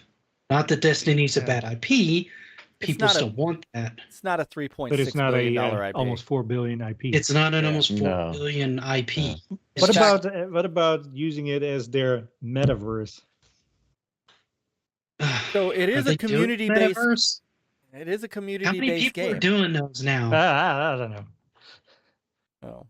We look So at we're gonna Facebook get and a it's like, Destiny no. VR. Ooh. Now, see, that's forward thinking. I could be down for that. Yeah, and I do agree with Dub. The new Bridge Crew is now that pure Destiny. Sony may have overpaid, but they're probably, like y'all were saying, they're probably looking at it as, okay, we're gonna recoup a lot of this money, yes, with Destiny, as the best place to play on PlayStation, and help sell PS5s. But what Sony's great doing that is also making movies, animation. Like you look at Spider-Verse, I mean, that's a huge true deal, and I think it would be cool if they made I don't know, maybe they could make a movie, but it'd be great to make an animation Destiny movie. So, and I'm sure Sony would get the bulk of that money, from that, and of course, Bungie will make money too. But yeah, so it's very interesting. It's surprising this happened, but at the same time, it's not. So it's kind of surprising that they, because they always wanted to be independent after their whole Microsoft. But they're still independent. And then it's like, okay, For now. you're gonna go independent. Yeah, but they want some of that money too. Kinda. I don't think that's gonna last. But I think honestly, what Bungie has done in the past and what they want to do fits better with Sony than what Microsoft would have them doing. Because, I mean, look at Insomniac. I mean, as much as I'm kind of annoyed that they got bought up by Sony, they've done a lot of good work with Sony in the past, and they've always been pretty much been able to do mostly what they want, the exception of Sunset Overdrive that they sold to Microsoft, and then they immediately, once that actually did well, they got bought by Sony, and that IP got canned. Yeah, I would like to see another Sunset Overdrive. It was just a goofy fun time. You know that they used that tech for Spider-Man. I mean, that's what Spider-Man is. It's just Sunset Overdrive. It reskin. With Spider-Man skin, and then now you can, you can shoot webs but then Insomniac, Sony didn't want to do Sunset Overdrive, but they ended up getting that worked out with Microsoft. That's why they had to deal with Microsoft on that, or Xbox, right? Right. That's when Insomniac was still independent. Shortly after that, they got bought by Sony. Yeah. And you didn't see any more content on Sunset Overdrive at that point, since it was done. And that made sense. I mean, they got bought. That's what happened. Sony's not going to give that Benny to Microsoft, at least not at that point. They're in this weird state where it's sort of an all-out war, but it's sort of a cold war because they're kind of acting like they're going to play nice with each other, like they're sort of positioning, and I think they're waiting to see who flinches. So, right? But maybe they're both thinking about the big sharks that are out there, like the Tencents. There you go. The Apples, the Amazons, and who knows? Maybe all of a sudden Google got a change of heart and smackaroo some serious dough around. And who knows? I wouldn't be surprised in not short term, but in the long term, like Sony and Microsoft are more like the Azure team. I mean, think about it. Big Game Pass with their stuff. Think about it. Or the X Cloud, but then just on the Destiny Microsoft staying. Cloud, and they're both on there and doing extremely well. Hey, what's up, brother Titan Drago? Drago from Gaming After Dark on late Tuesday nights, part of a great crew with Noof Nukem, and formerly the MAGG, but the MAGG had to bow out due to his job. But man, Titans, I tell you what, man, a great gaming mind, and finally showing up on camera. And I'm happily married, so Titan, I'll just tell you, you're handsome. He's in love with you, Titan. You're a handsome looking Am I man. on the wrong podcast? Yeah. Princess Zelda needs a worry now. Hey, Project Jeff is in the house too. So no, Zelda doesn't have anything to worry about. No, Peter, I'm glad you said that, because I was going to say, we said before, when Microsoft acquired Activision, be glad that Tencent or Google or Amazon didn't buy them. Yeah. Oh yeah. Be glad that Sony bought Bungie and not Google, right? Be glad that we're not sitting here talking about how Destiny is going to be exclusive to Luna or to Stadia. Yeah. My God, Right? dude! If you tried to run, oh God, nobody wants to run Destiny on Stadia. No. But to Peter's point, I mean, Peter just said it. If Stadia wants to throw some money around and start getting back into the game, that's a way to do it. And Google has the money to do it. I honestly, and this may be a topic for another day, but I don't think Google's taking Stadia any more seriously than they took Google Glass. No. I think it's going to get dropped. Yeah. And I said that from the beginning. They were going to bring it out. If it wasn't like a whiz bang hit, they were going to let it fizzle and die. And No, just not and I 100% agree with you. I don't think Stadia is long term for Google. I'm speaking, Peter. Go ahead, because I keep doing this to you. And Peter said, and No, go ahead. well, be glad that they're not. Like it looks like they're gonna let Stadia die, but if they decided tomorrow or yesterday, What if they use it as a preemptive thing, like, hey, then at least Amazon or Tencent doesn't have it. right? That's You what know, I'm and wondering if this just also be- does. Who knows? But be glad that those guys are not in the game, because Amazon is definitely in the game. And by the way, so is Netflix, who wants to get into the game. And Netflix has money to throw. So, it's I kind of get it. But you do see this kind of sort of play nice thing. Don't forget, MLB The Show 22 will be out, next month? Right in time for opening day? And it will be back in Game Pass. Game Pass day one. Day one Game Pass. But now also on the Switch. Oh, is it? Yeah, I didn't. I saw that. Yes. So, but here's another thing. I'm wondering if Sony saw, like, hey, wait a second, even though now it's in Game Pass and on the Xbox platform, it brings in a ton of dough. So it's not necessarily it wasn't necessarily a bad thing. yeah, But you got to remember too that it wasn't just, MLB being on Game Pass. It wasn't because Sony wanted to start playing nice. It's because Major League Baseball said no. I know, but now Sony Pass, sees that, and maybe it's like, hey, wait a second, if this this did work, so maybe with the Destiny, even that's still a multi-platform that will work too. I'm not going to say they will put all their stuff on their on every platform, but or every game, because starting to see the potential, I think, is the thing, because you're starting to see both Microsoft and Sony release games on PC as well as their console pretty close to launch, right? And I think that's pretty significant, because a lot of these game consoles have ignored PC for a long time, and they overtook PC as the primary place to play for the longest time because they're more affordable and you can build to a single denominator, which makes it easier to develop for, right? Bugs. But as things have gone on, I think they've realized that they have this market saturated, right? You have a mass capacity of people that are going to buy on console. So how do you expand and get your IP in the hands of more people? And You also, start it's to getting put easier things because on of tool PC. sets that are now, the middleware and the tool sets, etc., are now like, Yeah. and Yeah, the now engines you are can like multi-platform.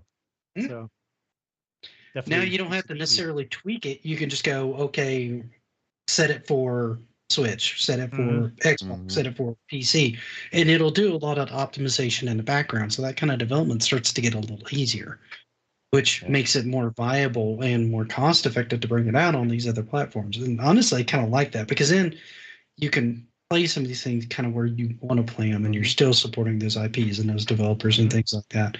I still do want a Series X. I just haven't found one yet. I mean, I've got my PlayStation 5, I've got my Xbox One, and honestly, out of all the Xbox consoles, my biggest disappointment was the One.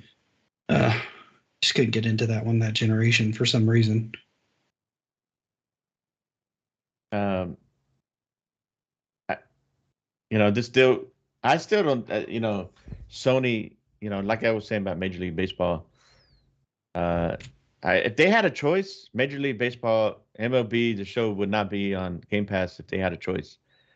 And if Bungie decided, you know what, we want to be part of PlayStation, we'll be exclusive to PlayStation. If Bungie had agreed to that, but if it was Sony's choice, they would want this stuff only on PlayStation. Well, Now, also their mindset was different too. it Remember? was, It was at and first like like what was that whole thing Jim Ryan's saying about yeah, in the beginning, generations? yeah. Yeah. But I still think, as far as Destiny and MLB, they didn't have a choice in that. And if they could be exclusive on PlayStation, it would. Now, as far as PC, they are coming around to it, and that someday those would be day and date on PC, was along with the PS5 console. But they are coming around because as far as business, you want to make money, and it makes sense you want to make money on your console along with the PC at the same time, because there are PC gamers who do not want to play games on console. They're already invested in their PCs. They like playing on PC, and it makes sense. Xbox has already done that, and there you see that you see the success. You look at Steam sales, and some Xbox content has been up there at the top on Steam, and then now we're seeing some of the PlayStation games, and you see God of God War of is War like, went up there, top one for past yeah. 3 So weeks or so. And if the so Steam Deck starts to sell well, that gives them yeah, that another takes off. easy Yeah, platform that's because you can even just better. plug that Yeah, into stock Mhm. docking station. It's up on your TV. You can take it on the go. If you can get things optimized to where that runs well on both situations, that opens up the PC market to people who wouldn't want to normally pay the price for a gaming rig. They can get into that yeah, much cheaper yeah. and still get access to Steam and that platform, which might lead to getting a PC down the road. And it just allows them to hit that market too. Mm-hmm.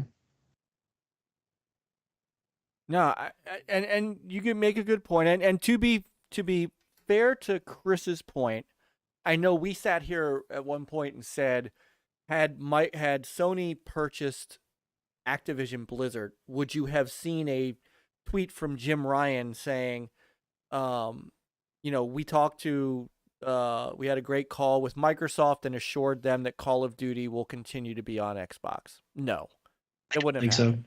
I don't think so. No, they would have, that's, and I get that. And so I think, you can't, what they can't do and what they won't do is they're not going to take, Destiny 2 and they're not going to delist it from, they're not going to make it unplayable they're on not the gonna yank it. Xbox. They're not going to. Yeah. And you're right, Chris. The MLB the show was an edict from Major League Baseball. That's absolutely true. But what I think has happened, see, Jim Ryan has come around, and I honestly believe, objectively, that he's watched Microsoft. He understands that Microsoft is more looking towards Amazon, Google, all those folks. And we covered that earlier, buddy. So why don't you take a hike? Hey, what's up, brother Noof? Um, yeah, they're just coming to they're coming to cry because we what we talked about earlier. So Yeah. he There's can no go reason to. yeah, go elsewhere, dude. Jim Ryan is looking at what's going on. They're looking at the success that Microsoft is having, and he's a businessman. He understands that the market is headed in a direction that PlayStation's got to start going in, you know, and I think that fuels some of this, truly does. The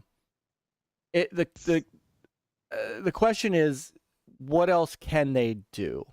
And that's the big issue, you know. And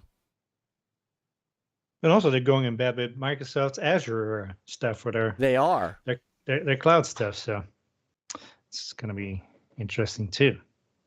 No, they are, and you know, so I wanted to bring up. You guys both brought up. You and Chris both brought up more about the money that they were spending to keep their talent, and the Washington Post did an article about this and about some of the employee reaction to this. So first off, they found out the same time that it was made public. So that's one thing. So I found that there were some interesting quotes from some of the development team at Bungie. Some of them are concerned. Some of them are certainly concerned that you know, Sony might pull that rug out. There was one, you know, one person said, "I'm honestly not sure how I feel right now. I definitely didn't see it coming. I'm confident in Bungie's desire to remain autonomous, but it really just remains to be seen how that'll play out over the next few years." Somebody else said, "We're cautiously optimistic in my circles." Now, these are Bungie quotes. So, "If we remain as an independent in design and direction as our leadership claims, it will be good. However, Sony-owned studios are not famed for their great working conditions." Now, on the other end of that, so to be fair, one person said, "Based on everything I've heard today, there's no indication we'll be changing any of our day-to-day practices." And one actually said, "Just simply from my own standpoint as a developer, us having access to the wealth of knowledge that not only Sony has, but all the other studios under their umbrella have, makes me super excited. I can't wait to learn what studios like Sucker Punch or Sony Santa Monica do under the hood." So, you know, you got both sides. And obviously, with any acquisition, you're going to have people who are really excited. You're going to have people who aren't. And hey, what's up, Doug's Gaming? Haven't seen you in a few minutes.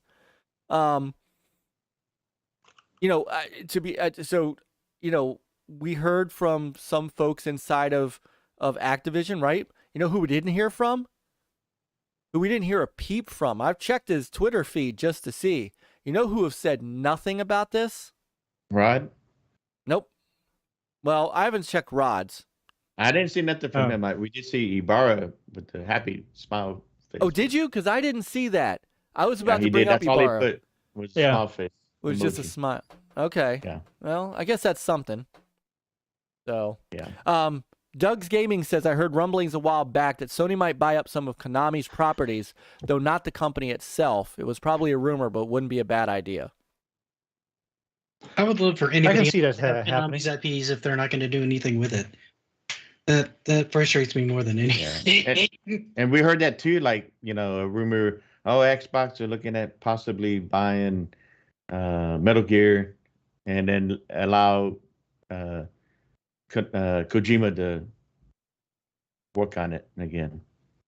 But, you know, who knows? Anything is possible. I know. Anything's possible. Well, I had read that Pachinko machine business in Japan is really taking a big hit.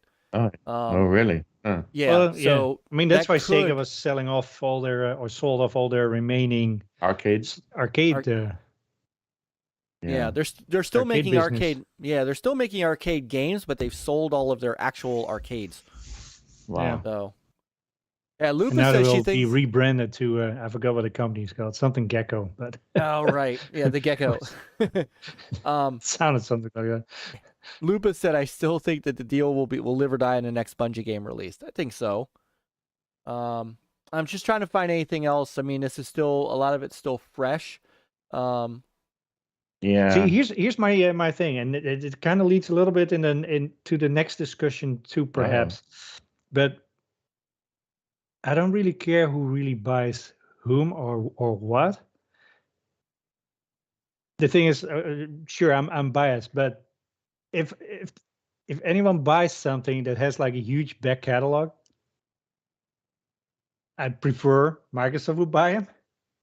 Sure, due to the sheer, their backwards compatibility is fantastic, and it's the only one that really does that, and Sony does not. So, in that perspective, I True. prefer that route, and then since I'm a Game Pass lover, all those games in Game Pass, and at that point, it's for me that would be a win-win.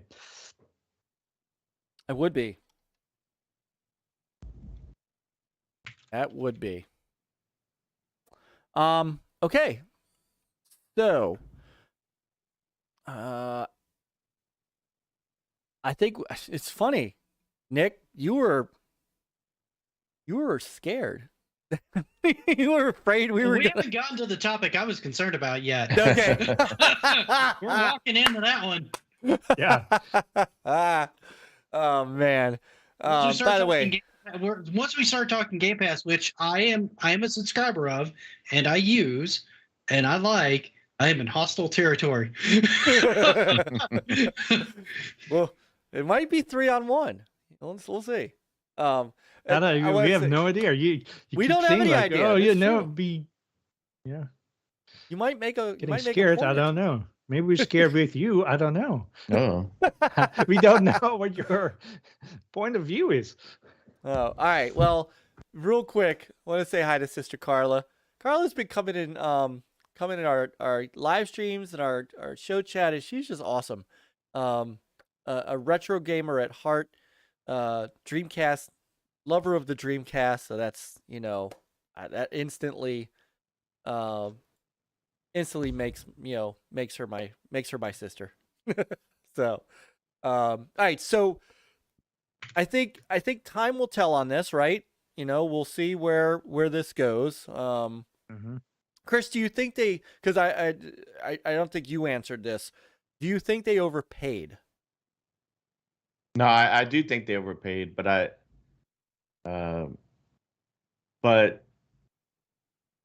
I think in the long run, like I was saying earlier, and then you guys brought up, the movie deals, and also I think some Bungie also mentioned, or somebody that like the music also too, like they can benefit from that on the Sony's music.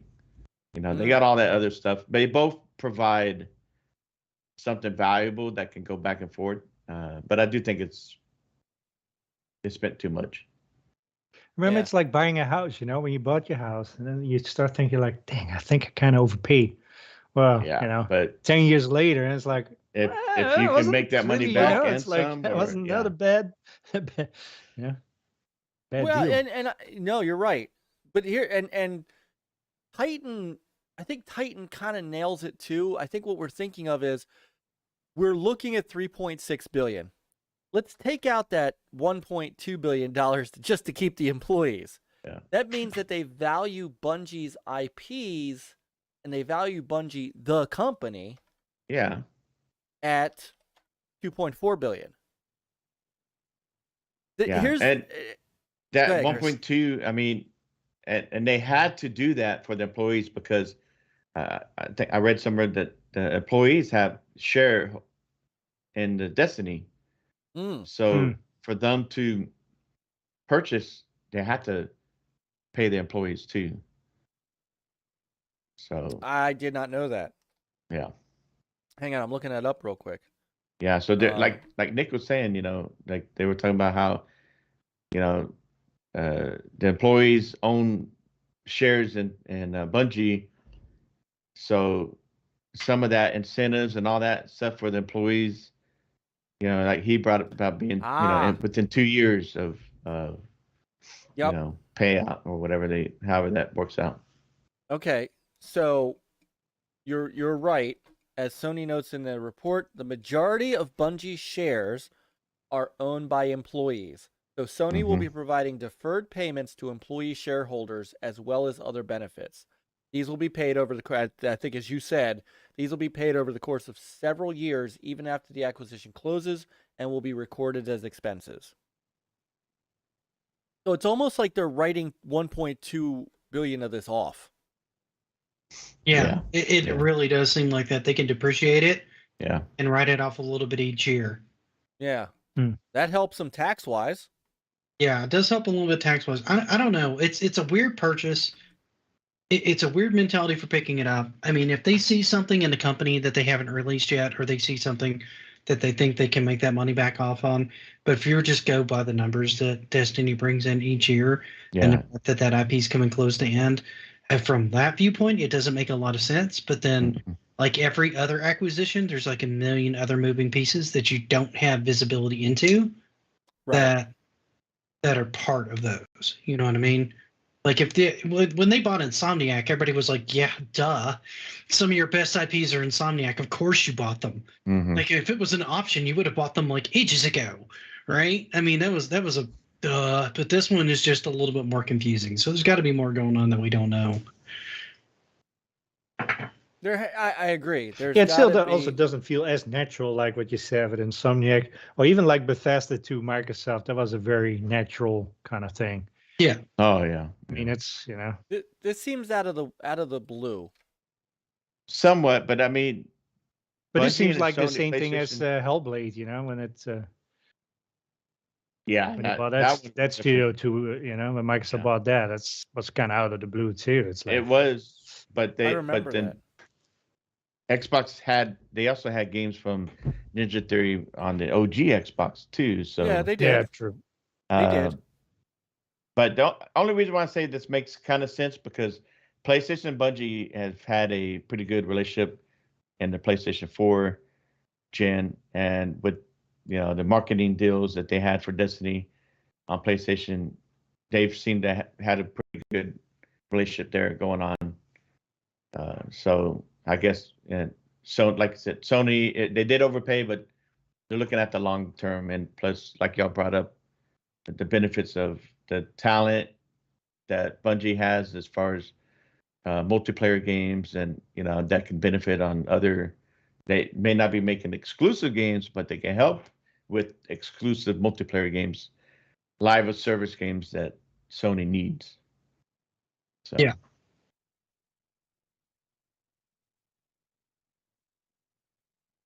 I mean, it's a good get for Sony. It is. No, it is. Let's be honest. It's a good get. And better that Sony did it, or if Xbox could have, then like we said, Tencent or anybody else. And I'm sure the employees are concerned because how things went with Activision, right? How that went down, and then they have to pay to get out of that deal, right? They have to, they lost some money out of that deal. Oh, that's right. They were under Activision for a while. I forgot about that. Yeah. So how that went down for them at all. That was terrible. Yeah, and so I'm sure the employees are a little worried. How things will turn out being with Sony. What if things don't work out, and then they have to break up. And then just Bungie having to go through all that again. So. Well, I don't think they're gonna have that issue this time because Sony owns them. So unless Sony decides I don't know about owning them contract directly. We don't know. They might. There's something there in that contract language, I think. And it could be that it's only like new. Who knows? Maybe it's new IP that they create. Maybe that will be owned by Sony. I mean, we don't know anything. Yeah, because when Activision technically owned them, they didn't get the Destiny IP. That stayed with Bungie. Yeah, Yeah. Did and they I don't think own them, went or were independent. Well, they that was just just more. They were the publisher, right? Yeah, They I didn't think really that was Yeah, just yeah. a publishing deal. This is an acquisition. I mean, so this is Sony. But still, I mean, when we look at it, it's like, you know, they're still an independent publisher, and they kind of. So who knows? Who knows how Not that's a no, normal you're right. acquisition, But I though, want to, because- but to be clear, I want to point to, because I'm going to go to Bungie's website real quick. I mean, the way that this is being positioned, while I know that they're going to be, you know, truly still independent, it is Bungie joins Sony Interactive Entertainment. Sony is purchasing the company and is going to own Bungie. Whether or not how they let them run their company is going to be something different, but Bungie is the property of Sony. That's it. Now, just like they were property of Microsoft, Microsoft let them leave. Sony may not do that. I mean, Sony may not be that nice.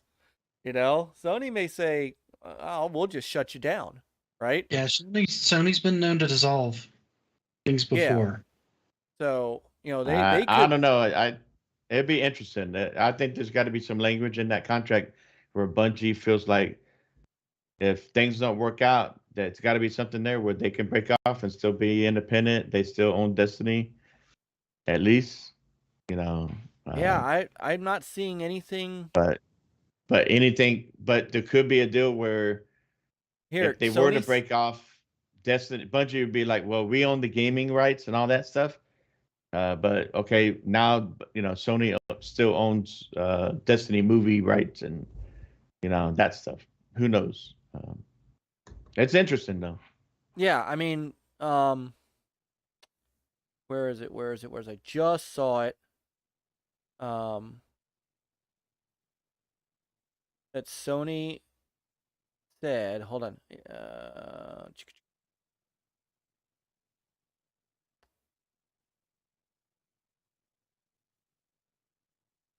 Yeah, they're calling it a takeover. There was damn it, it was on one of the press releases that Sony now controls Bungie's IP. Yeah, Sony says the deal will give it control of Bungie's franchises and access to its live gaming services as it aims to reach billions of players. So, again, make no mistake, Sony owns Destiny. Sony now owns It's still the IP. weird to phrase that about the live I- services part. I don't know. We It's could like- spend the next 3 hours talking and picking know. over the phrasing of this though, and I don't know if we'll get very far. Yeah, probably. Unless we have the contract in front of us to read it, the language. Even Even then, Be able to understand it. Yeah, right. Be able to lawyer, read in order it. to- We need to hire a lawyer to help us. yeah. Right, And and that's you know what? However, We it's don't get any interpreted, stock of at this, that point in time. Yeah, Yeah, we get no stock of this, so it's it's definitely very interesting. That's for sure. yeah, Hey, I want a piece of that 1.2 billion right. million I'll go work stock. for Destiny. Come on. I'll go work for Bungie Yeah. real quick. I'll take a fraction So- of that. Yeah. So yeah, so this will be interesting to see how this Yeah. develops. If they do, at some point, eventually, decide to pull the reins in on them or not, and we'll see from there. But the things they are going now. Word is, by the way, that Sony is not done. I don't think Microsoft's that. done either, but No. word is that Sony is not done. They have some money left to spend, and they may hit somebody else. The latest rumor points them in Ubisoft's direction. I don't know, I don't know if Ubisoft. There's something about the Guillemot family that, I mean, they survived. If you guys remember, they survived a near hostile takeover from Vivendi, I Mhm. don't Well, no, will not know. be hostile, but if they want to sell, but who knows? Yeah. I don't know if they want to yet. They're too high on their NFTs and their services. Yeah, Although that fits into Microsoft wanting 11 services or live this services. is true. This is true. Plus, they just put Ubisoft Plus on Xbox. I don't Or think about that. to. Yeah, but I don't think that's a factor. Honestly, I No, don't- but I mean, yeah, but I don't know. I they're not allowed to sell to anybody until frickin' Skull and Bones comes out or whatever the hell that game is. Never Then- coming then out. I know. The game is never coming out. No. like Lance Jennings said, is this move by Sony purchasing Bungie a positive for gamers? I think as long as gamers, like, it doesn't affect gamers, like, where they want to play Destiny, you know, they could still continue to do cross-play or cross progression. But I even think- if it's not, what if it will be just on the wherever Sony has their games, which will be on the PlayStation or a PC?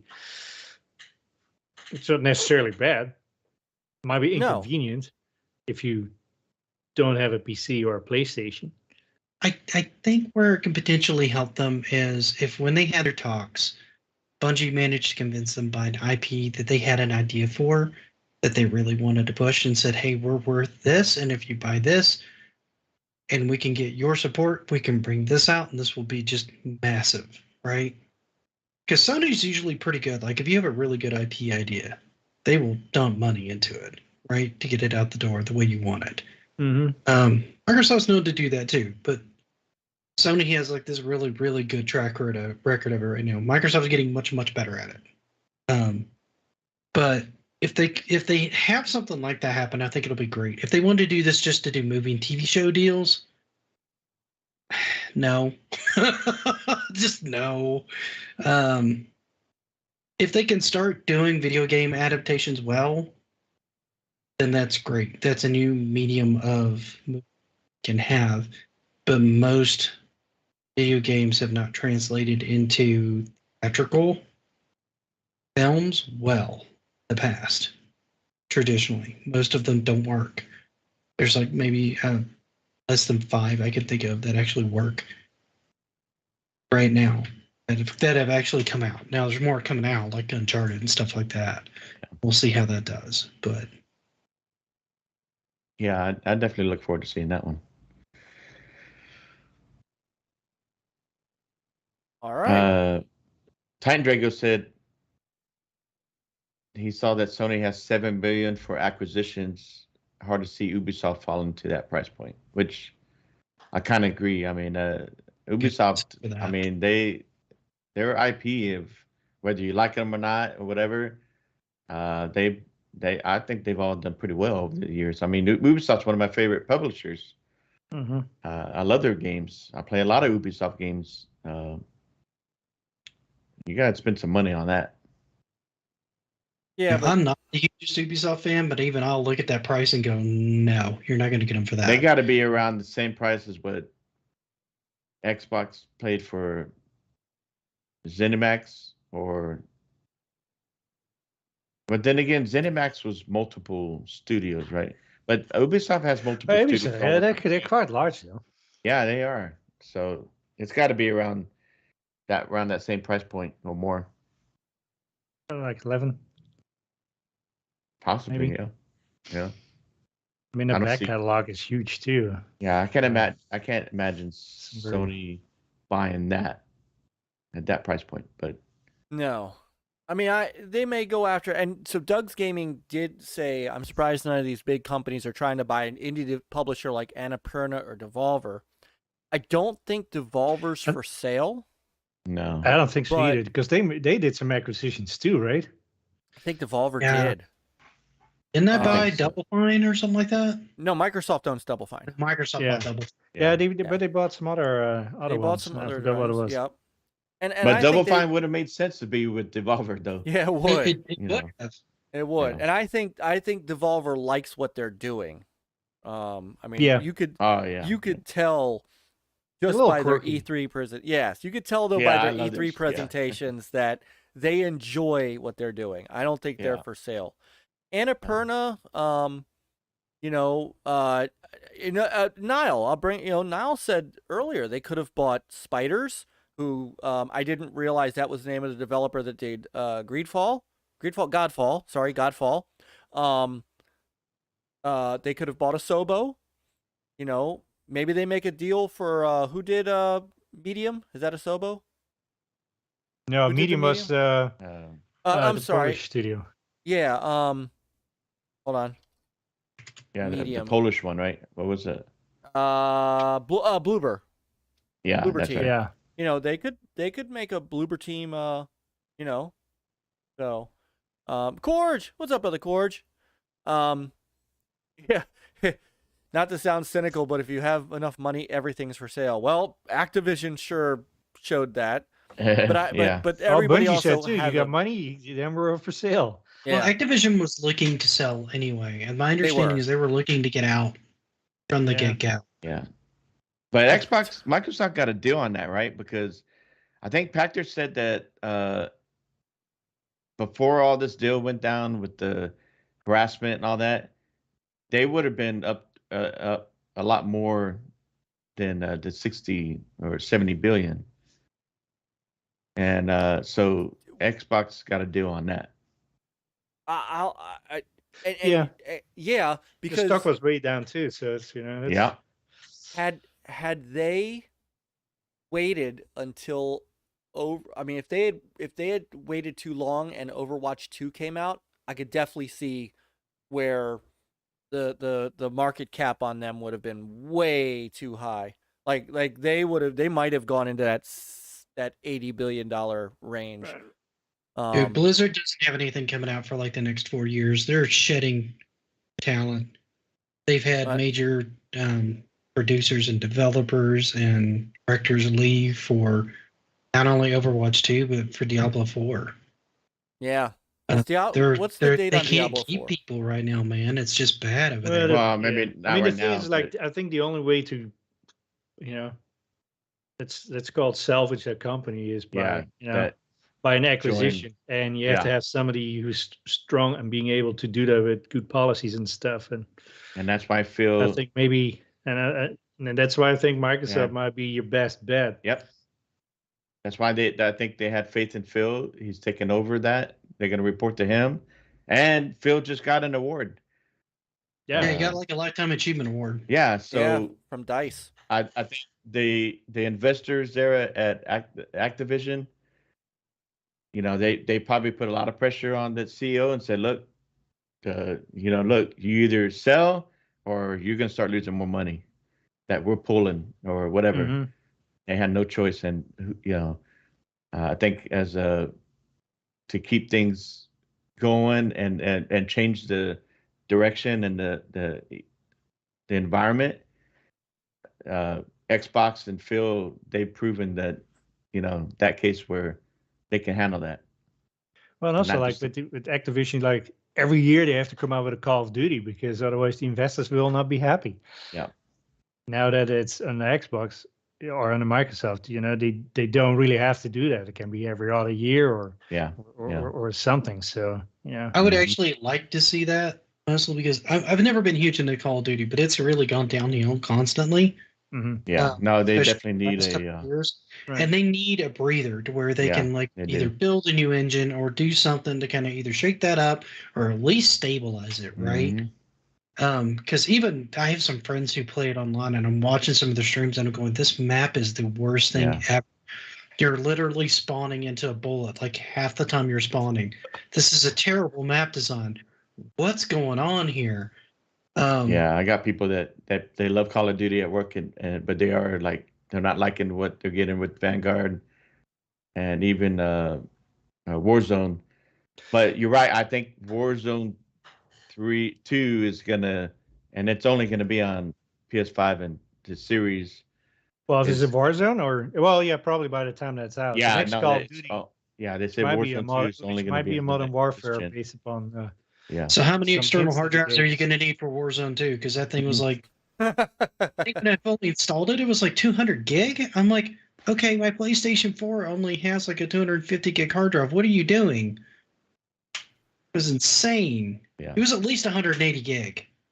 See, that's why those new consoles have at least 1 terabyte of storage. Yeah, but Well, you can't it's- buy except the those. Series S. You can't get those right now. Hey, you No, I put 'em did on see a deal. Like PC. at least on the PS5, you can get. There's a 2 terabyte that you can get. Yeah, but you got to get your hand on the console. That's the problem, Well, right? I know. Yeah. Your hands on the console is still a And problem. right, and they Yeah. lower they lower their sales expectations due to Yeah. hardware Yeah. availability. They can't produce those PS5s Yeah. enough. And I'm still holding up for a Series X. I could have got an S. I just would rather Yeah, you have the can easily S. get an S now. Yeah. There's nothing wrong with the S. It's just if I'm gonna upgrade and go to a 4K TV at some point, and I want the performance power out of that because it's gonna last me longer that way, I'd rather have the X. It's just Yeah. my preference. Yeah. Oh, there you go. Another hour. Oh, it's Mustang o'clock. Mustang We're on Cloud. the Cobra hour. Cobra. On the Cobra. The Hour. Cobra R hour. The Cobra Hour. Do we The walk Cobra- to the pit of the Cobra vipers for Kai hour? keypads now? Do we do that now? Let's Do do we it. go there now? Let's do it. All right, hold on. Let me get down. Let me get down there. Hold on. I got a couple things I got to do here. Hang on. Oh, I mean, God, have it's a we process. have we Why got is it a through? I mean, process? this was an hour and 15-minute conversation. Good conversation, I guys. did not Very expect good this topic. conversation to get long. I expected to go meh, and then we were done. Well, but we have to. So, but to be fair, you know, I know people say, "Oh, these guys are just Xbox guys," and to the most part, we all play on Xbox. But we do cover. I mean, PlayStation stuff is important to the ecosystem. Switch stuff, PC stuff. It deserved as much time as we gave Activision Blizzard. I mean, Well, we honestly, gave Activision I'm- Blizzard a I'm little more of a more. Sony, Nintendo, and you PC know. person myself. I'm the Yeah, odd I man mean, out in this crew. Well, but I mean, but we can't just brush off all the Sony. And to be honest with you, No. and Peter and Chris know this, we pine for Sony news. It's like Microsoft, let's be honest, Microsoft does a great job from a sucking the air out of the room bit. Like, they are constantly hitting you with news. So we look like we're an Xbox podcast because, well, honestly, Sony stays quiet. Microsoft is very vocal. So we're always going, man, we really need some good Sony stuff to talk about. I'd call this pretty good Sony stuff to talk about. So, Oh yeah, definitely. yeah, so and they keep... look. Destiny 1 and 2, I enjoyed playing those, but to a certain point. I'm not big on the whole the multiplayer and the raids and all that, and I more enjoyed Destiny playing with Peter and Coop and Nate. That we were going there. Went in there. We did the grind. We did the story. I got to level whatever 35, whatever 30 something plus. And I was like, okay, I'm good. And I have yet to play any DLC on Destiny, but it's huge. I think it's a big deal for Bungie and Sony. So it's really funny because I'm actually the odd man out of that discussion because I didn't play Destiny at all. Yeah. You guys at least have all played Destiny. I haven't played Destiny at Yeah. all. Man, you're not a gamer. Yeah. Myke is not into looter shooters because he won't really do Borderlands either. No. Destiny is kind of like that. Yeah. Actually, wouldn't say- I'm not say really into next Borderlands step, but either. a tangent Yeah. in the looter shooter genre where it took itself more seriously, whereas Borderlands stayed kind of goofy fun, right? Yeah. And Myke was worried that Halo Infinite was gonna go into that open world looter shooter type deal, but you didn't. So. Not yet. Well, no, I don't think it will. No, no. Yeah. No, they've done that in a good way that has not no, that has not crossed that line. Yeah. So, But give us that co-op campaign because it's been delayed a little bit. That Yeah, they did. feeds us right into Game Pass. Oh. He's That's Nick what it is. So you have Nick- to subscribe another month. Nick is okay. Peter, Nick is ready. So if we're ready, Ready. Let's do it. hold on. Let Let's me. do it. All right, hold on. Let me get down there. All right, ready? Ready. Topic number 3, the great Game Pass discussion. All right. So This is where my sub count plummets. Let's All keep Yeah, it real clean, quick, otherwise it go will be Game subscribe Pass to- cussing. Geeks with Cash. Cash. Go subscribe to Geeks with Cash now, his YouTube channel, and that way after this you can go unsubscribe. this is either going to go really, really well for Nick, or he's never going to talk to me again. Oh no, so it'll just be on retro roots. So, All right, so so- the initial All right, talk genesis to for having people. me on tonight was to bring me on to kind of talk about Game Pass and kind of some of the potential pitfalls that the platform kind of brings to mind, particularly as more and more people race to start doing these kinds of platforms. Now, I'm going to preface this with saying I subscribe to Game Pass. I have Game Pass. I use Game Pass. I like Game Pass. Game Pass is a great convenience and it's a great value for your dollar. However, like all new technologies and all new methodologies, we have to be careful and cognizant of the pitfalls of these types of technologies as they move forward. You've seen it with all sorts of digital media, not just Game Pass. This goes for iTunes, this goes for Spotify, this goes for Netflix.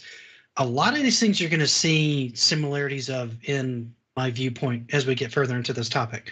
Now that I've done my oh my God, please don't unsubscribe to me thing, we can start the topic now. Hi. That is us Geeks with Cash. Please, right. So Nick is like, all right, please let them be my friends. No. Okay. So this really was kind of born from a conversation that I think we do need to have. I am a big advocate of Game Pass. I have always been. And the acquisition of Bethesda was like, holy cow, look at all these games are coming to Game Pass. And when Microsoft acquired Activision Blizzard, or is in the middle of acquiring Activision Blizzard, and by the way, Satya Nadella, the CDO of Microsoft, says they don't have to do anything special to get by regulation, so he's not worried. But one of the things that Phil said was, as soon as we can, we're going to get as much Activision Blizzard stuff into Game Pass as possible. And I'm thinking to myself, cool. And thanks to Crash, backwards compatibility, that's even more than the Yes. current titles. Okay, Yep. sorry. Crash Bandicoot stuff. No, you're right. Crash Bandicoot. But I'm thinking Diablo 2 Remastered is going in there, and Mhm. and all this stuff that it goes. Can I get the original Diablo in there? Would be a good nostalgia thing for people to be able to pick up and play, because not a That lot could of happen. play that Yeah. one. Yes. Yes, Pitfall. indeed. Oh, your pitfalls that you were talking about will be in. Yes. Hey, we need to keep pushing that, Mike. I know. And Nick, Tommy, and television guys. Hey, and get go talk to Phil. Come on, Yeah. Phil. Come on, Daddy Phil. Let him have it. Let's support gaming all around. Go support That's right. Amico. That's right. So Nick had brought up some things, to me about it kind of in our conversation about some concerns about where, kind of where Game Pass can delineate. So I'm like, you know what? We haven't had a good Game Pass discussion in a while. And I think it's worthwhile to have it as Game Pass has reached its 25 million subscriber mark. I think we all agree that at some point, Game Pass is probably not going to stay $15 a month forever. So Yeah, just look at Amazon Prime. They're going to raise the prices $20 a year yeah, starting in March. How many Or new times has subscribers in Netflix February. Netflix has raised their prices numerous times. DirecTV, Dish Network, they all do it. So, Nick, I want to kind of turn this over to you because I I do feel like we can discuss what the concerns are, kind of give our opinion on those concerns and just, the general how it's going. And I think we can all kind of speak to how Game Pass is going, how it's affecting us. I mean, I love Game Pass. I mean, father of 3, not a lot of disposable income like I used to when I was single. Game Pass is a godsend to me, and to be honest, I'm playing games that I never thought I would, and we're seeing big games come to it. So, Nick, floor is yours. So I'm going to bring these up kind of like one point at a time, and then I figure we can just kind of talk about them, and we'll move from point to point, because I don't want to just like babble and then have you guys like answer everything all at one time. I don't feel like that's fair, and it doesn't make for a good discussion. What did he say 25 minutes ago? He said Pitfall. I went through kind of a bunch of things, just writing down my own thoughts and doing a little bit of research on this afternoon to try to organize my thoughts on this so it doesn't come out as a rant or just like a straight up praise, because there's a lot of good things about Game Pass, because it's good for families.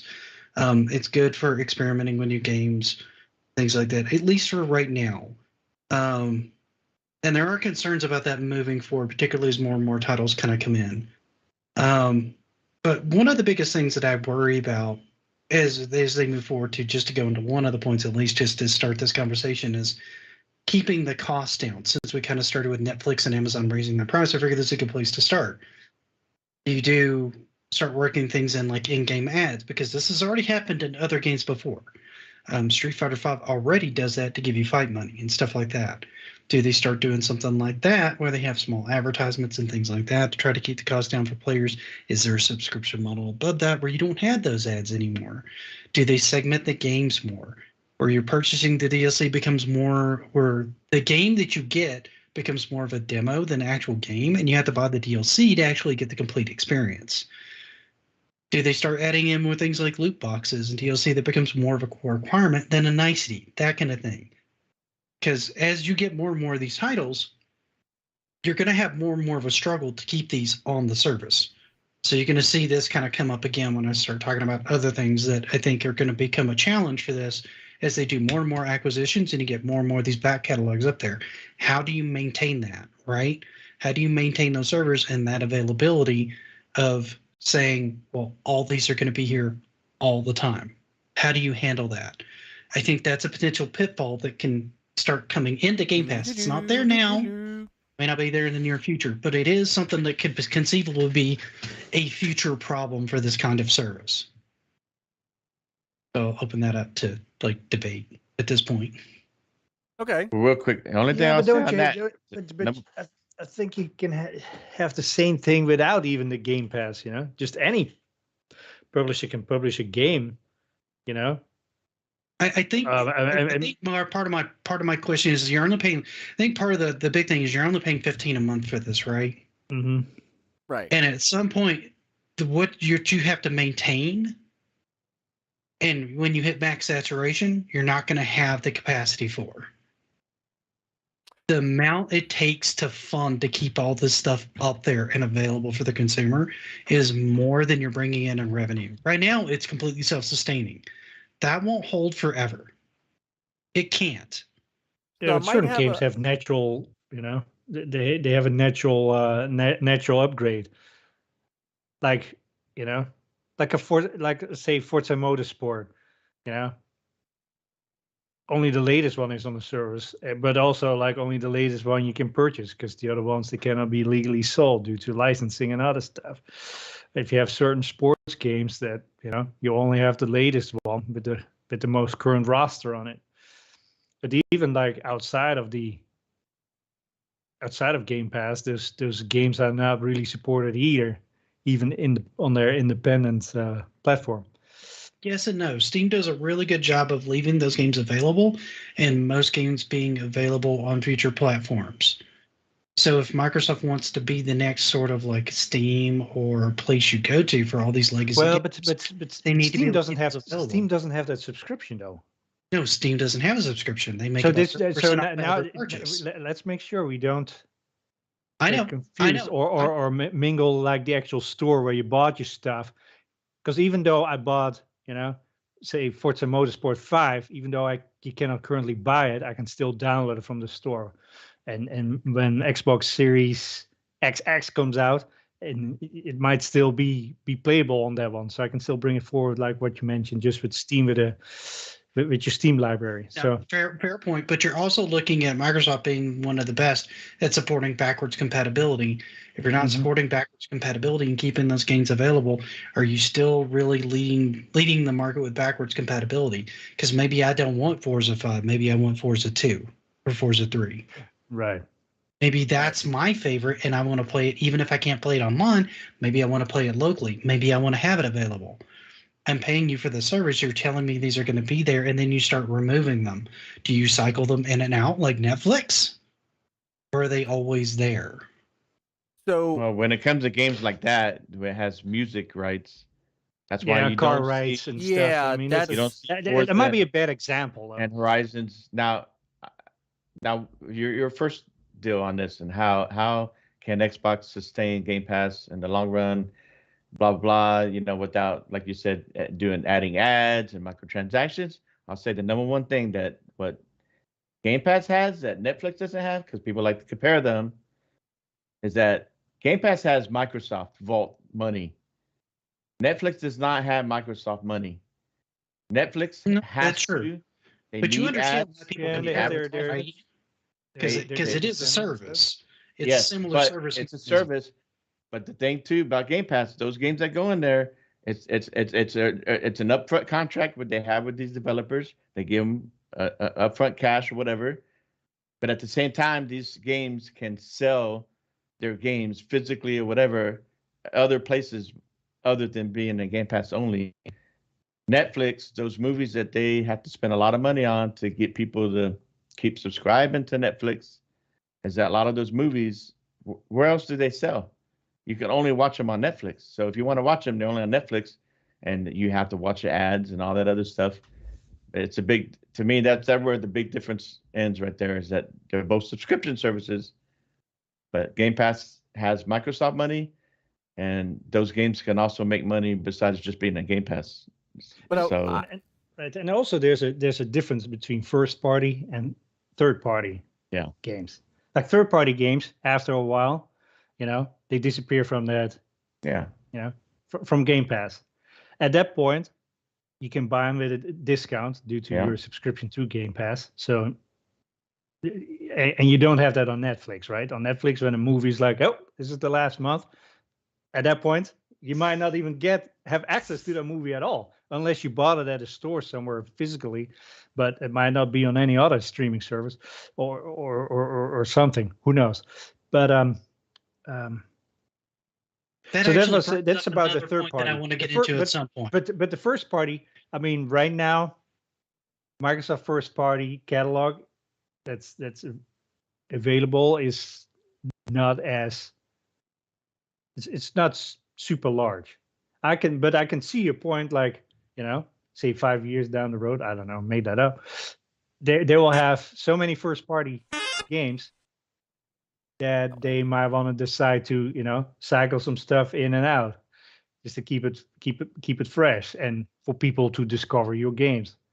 Yeah, especially with them making as many acquisitions, because when you get Activision and Blizzard, especially Activision, that's a long litany of backlog of games. Blizzard doesn't have quite as large of a library, but they have a very strong library, right? So you're getting all these IPs that you can potentially on there, and that leads to a problem. And Myke, I don't know if you want to chime in on this particular point before I move into the next one, because it dovetails into what HDK just said. All right, so and also, like, it depends how you curate your subscriptions. Let's call it storefront. Like, because discoverability is huge. That I have as well. Yeah, I mean, discoverability is huge. Yeah, but like especially for third-party ones, like how do they, how do you find out, like, hey, this particular game that just came on there, Because if all of a sudden you get like 1,000 games that are like just dumped in there, and the list each month we get thousands more games, then at a certain point it's like it gets so saturated you can't find any. I haven't Yeah. noticed any Xbox first party leaving Game Pass that I can Forza. They that have- I they have. noticed. Forza. I'm not saying they are now. I'm No, I saying know, Forza. but I But Forza. I think that you don't have the amount of first party titles that's really warrants doing that. No, but Even the Forza, titles currently in there, I mean, it's not like super. The catalog is not super huge. no, but they keep It's growing not, and but- like now that But they but yeah, I mean, No, once but it keeps Forza growing, Forza then Motorsport Forza Motorsport is out. no, but So- but that's what I said earlier. They, No, they're no, not I gonna leave know, those but in that forever is- but because that of- is- yeah, music rights and all that. But that's and once first the next party. Forza comes in, that you know, Later they on, want Titan you to play the Drago. latest. It's time to play. Thanks for dropping in, Titan. We'll see you Tuesday Yeah. night on Gaming After Dark. We enjoyed the pitfall back and forth between you and the Yo, well, I said that. See, he's I wasn't leaving. intending that to be a pun, and it became a pun. See, he's leaving, and now it's every time every time somebody says or I see Pitfall, I just There we go. I lost the sub. Here we go. It's already started. I'm gonna But be you down haven't- to you like haven't said 200 in anything no bad yet. time. right. So well, okay. So oh, quick shout out to brother Jago. Jago. Jago, brother. Jago, do you ever read your DMs on Twitter? Yeah, Son man. of a bee. I know. I told you, man. Call me. Call me. You have my number, brother. Call me.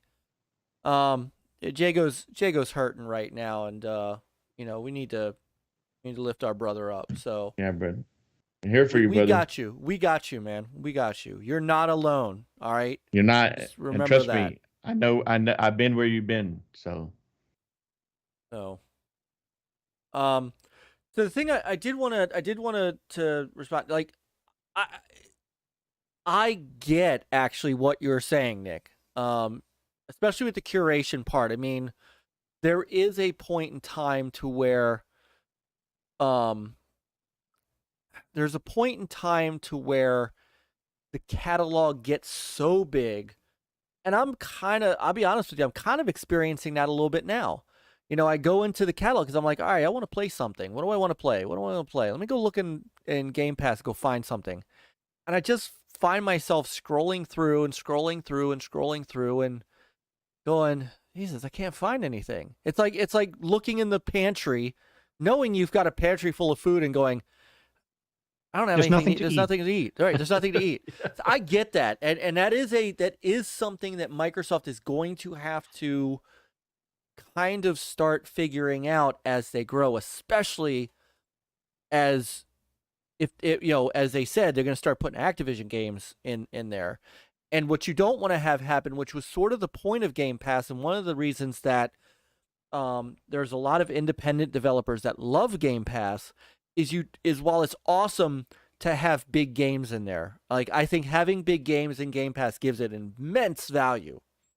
But you don't want to lose. You don't want those smaller developers and those smaller games that are trying to make it to an audience get lost in that shuffle. So I do get that. I totally understand that.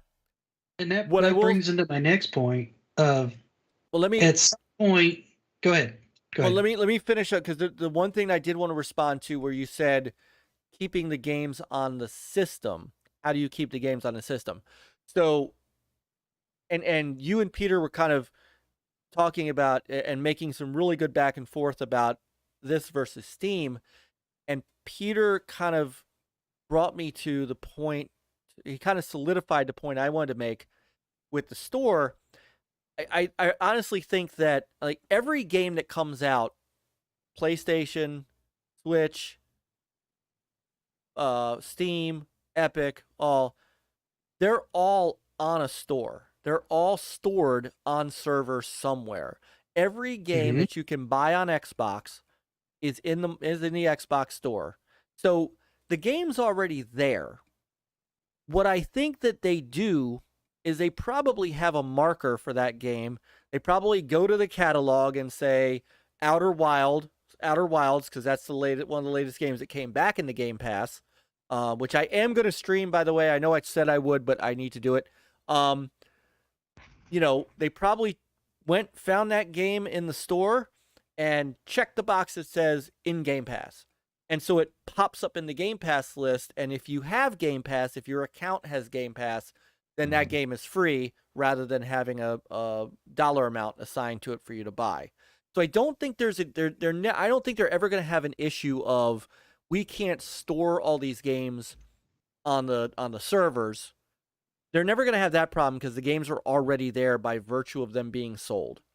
The curation part is 100% a valid concern of, and you have to wonder if there are some smaller developers who are starting to at least talk to Microsoft about, hey, how do we not, we want to make sure that we're not getting buried. Because if you remember, the original premise of Game Pass was we're going to have 100 games in the system. And they always said from the beginning, which I think people do not understand, they very much made it clear at the beginning some games will cycle out. So it's never been that they've always said, well, every game in Game Pass is going to be here forever. That's never happened. That's from day one. No. You misunderstood. No. I'm not arguing your point. Will always be there. Other games will filter in and out. Yes. Is how they raise it. That's and that's how they what I'm raise holding it, right. this discussion too. Is that? Yeah, but and I'm not necessarily arguing your point against that. I'm saying that there are people out there. So the Yakuza games, or I call them Yakuza. The Yakuza games came out from Sega, and then after a few months, the first couple of games, I think 0 and like the first 2 games in the series from a chronological standpoint, have aged out and they're coming out of Game Pass, and people went goofy. See, Game Pass is not sustainable. They can't even keep these games in there. How could Microsoft do that?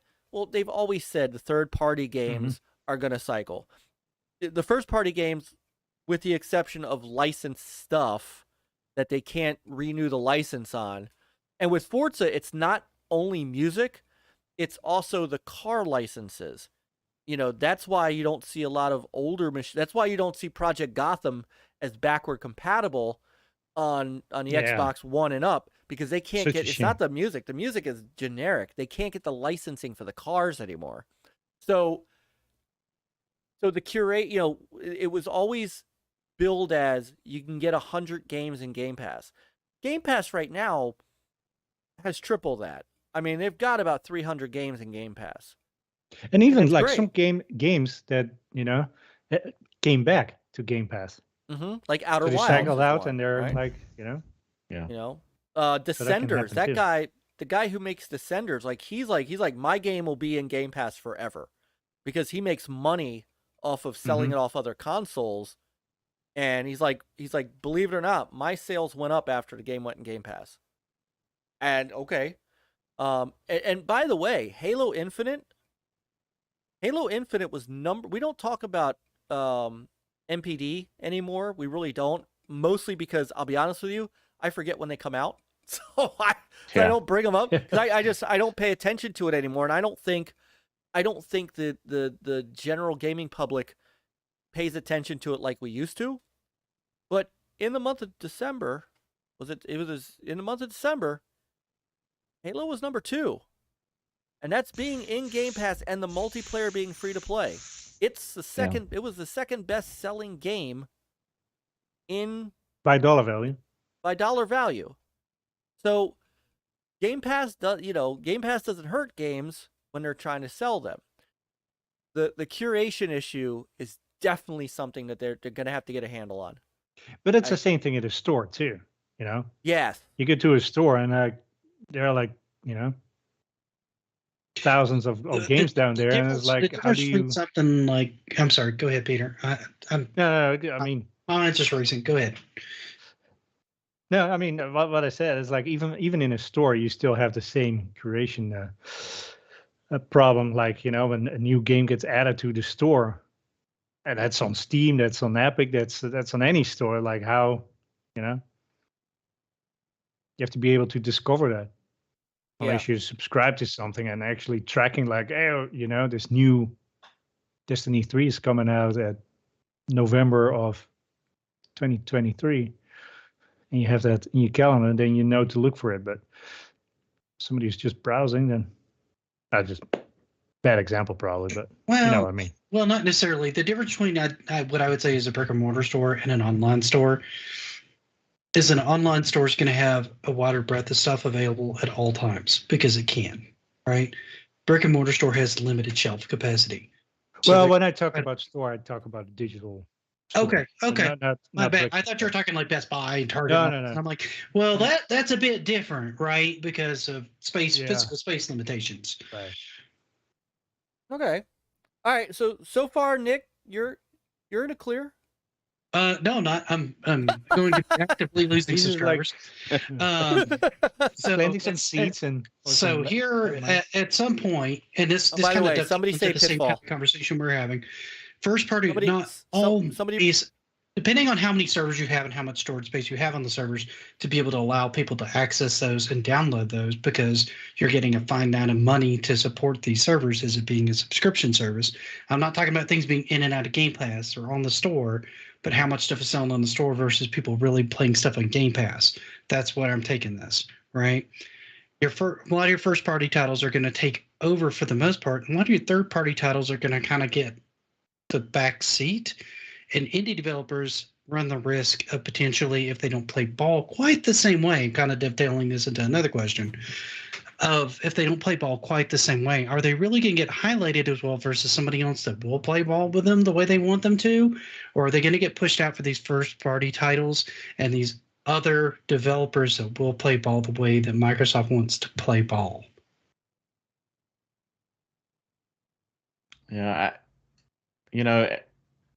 Xbox is pretty good about highlighting every month. These games are coming into Game Pass, and as they come in, when you go to Game Pass, one of the first things you see is recent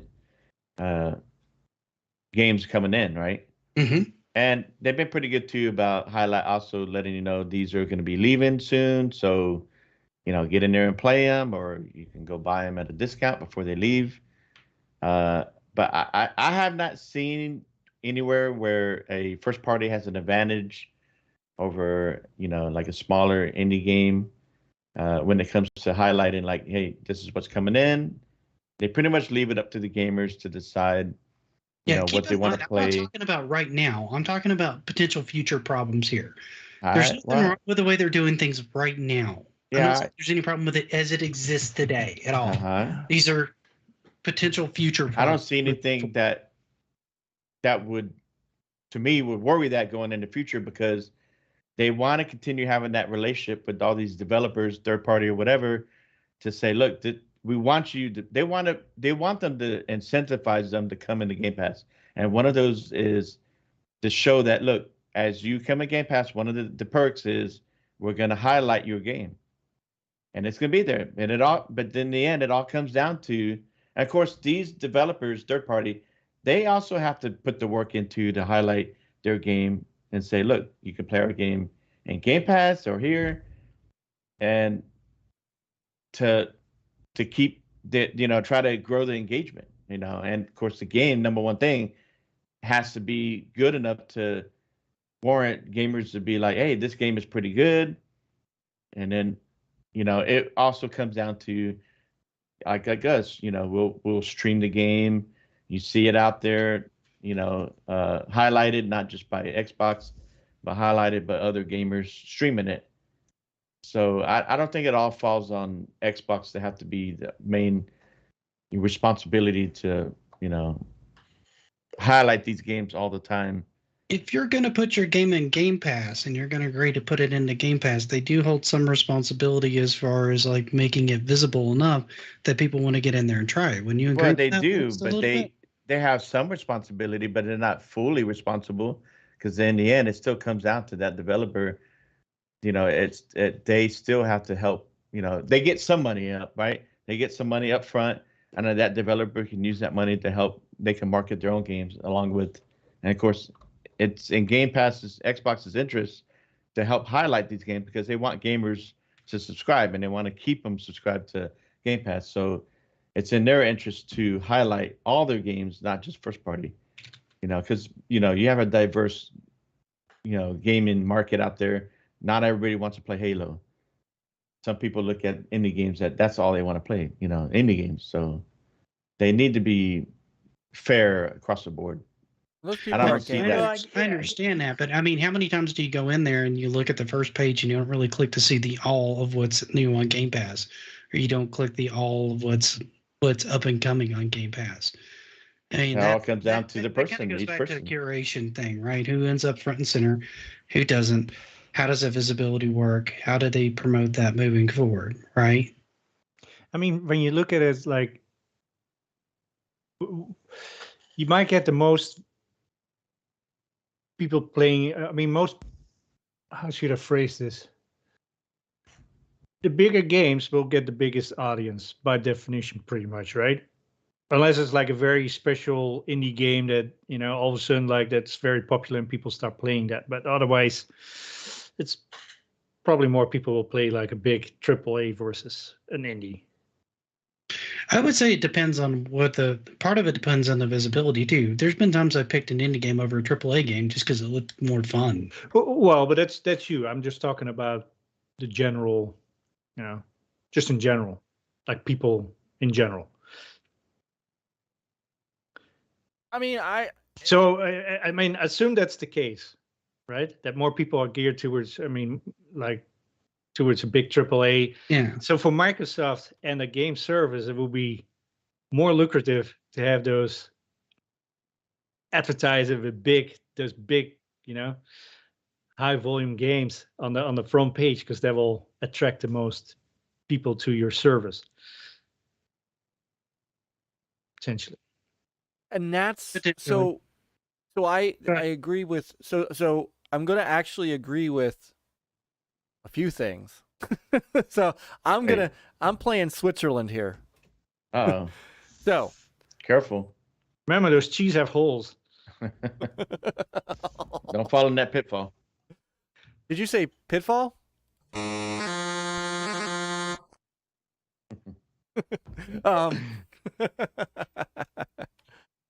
right, I'm just gonna start getting rid of this guy. Bye.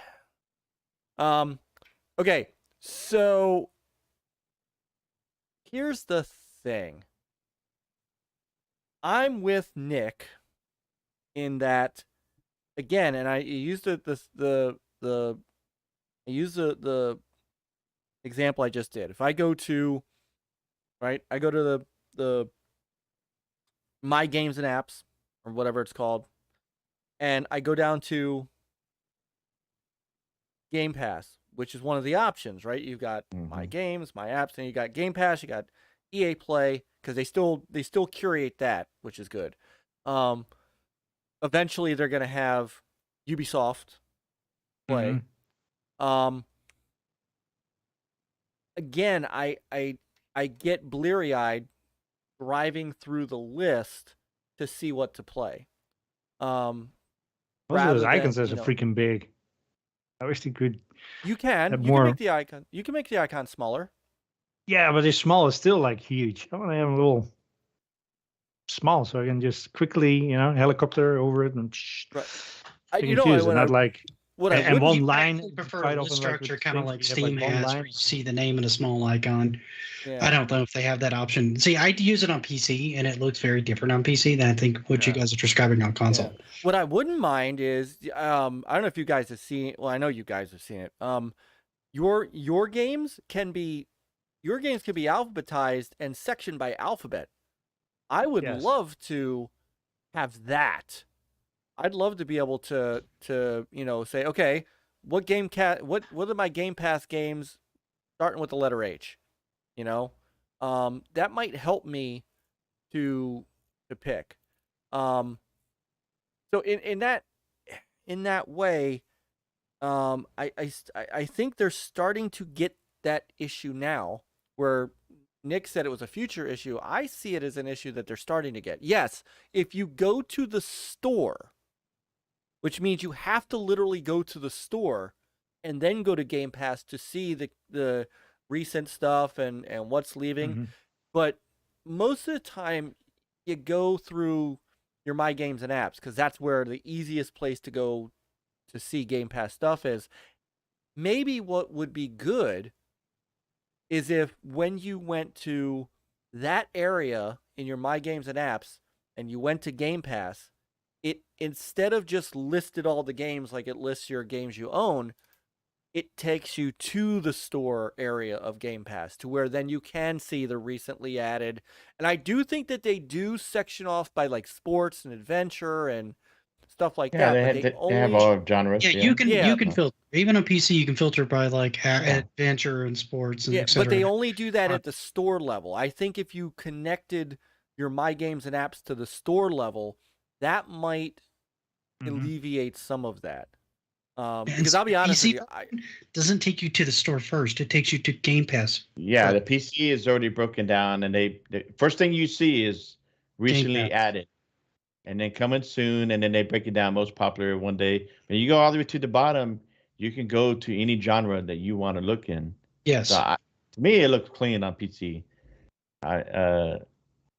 But they don't take you to the store initially, like what you guys are saying. They take you straight it doesn't to take Game us to the store either. So I wish I could. No, not on console. Let me see if I can. Because I don't think I've ever actually seen it on the console. Because I don't think I booted it up on my Xbox One. No, they have it broken down where you go to Game Pass, you go to the deal, and then the first thing you see when you open it up is recently added, and then you scroll down, and then if you want to look at all, they give you that option, or you can break it down. You know. But what I'm saying is that that's not the only way of getting to Game Pass, and I think that gets confusing. Hang on a second. Let me see if this actually still works. I haven't done this. It actually. What do you mean the only way to get the Game Pass? Let me grab my let me grab my I'm controller confused real quick. with that as well. Show you. Yeah.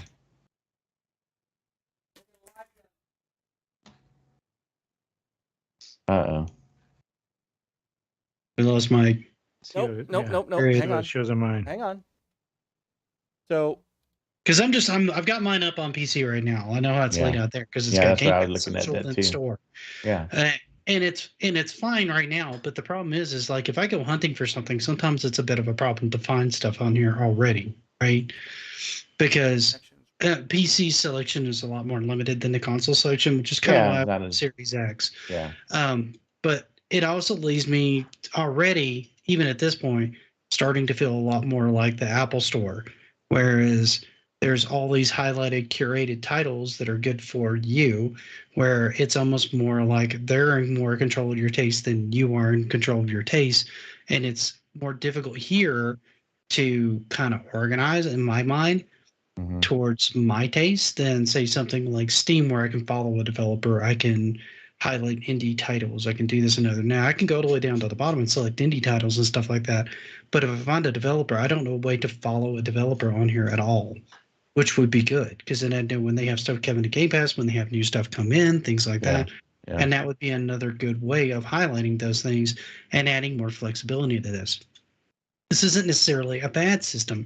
It could use some more fleshing out. Oh, of course, yeah. And it also leaves them, much like Apple, and an Apple Store is notorious for, like, you can't find anything good on there and all cell phone games are crap. Well, not necessarily, but it's almost impossible to find the good ones, right? And this stands the risk of running into the same problem where you have so much stuff on here. How do you find the good stuff? Because I already run into that problem on Steam, just shopping on there, and it's not even Game Pass where it's free. Where you but that's the problem with any subscription service out there, Netflix, Hulu.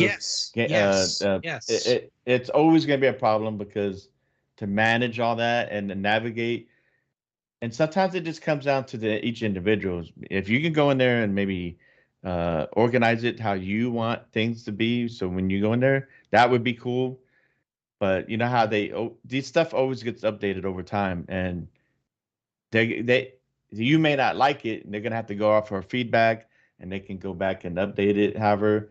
But in the end, I think they just need to have it better, a tool to where you can go in there and adjust it the way you want it, because we're all different. Yeah, these are just the kind of things that I think of that are potential future pitfalls for the platform if it stays the way it is now, right? What the hell? Why? You don't know what that is? Get like a timeout on the conversation now? Do you not know what that is? Yeah, I know what that is. Don't ever do that again. Oh wait, could that be like Cat Fighter? Oh, God, no. You said I can't remember Pitfall. it doesn't bug me as much as that. That one jerked me right out of a train of thought I had. It's now gone. Sorry. Oh. I'm So, sorry. like I was saying, we're all different. We're all individual tastes and how we look at things. Like me, I go to Game Pass and I had no problem navigating.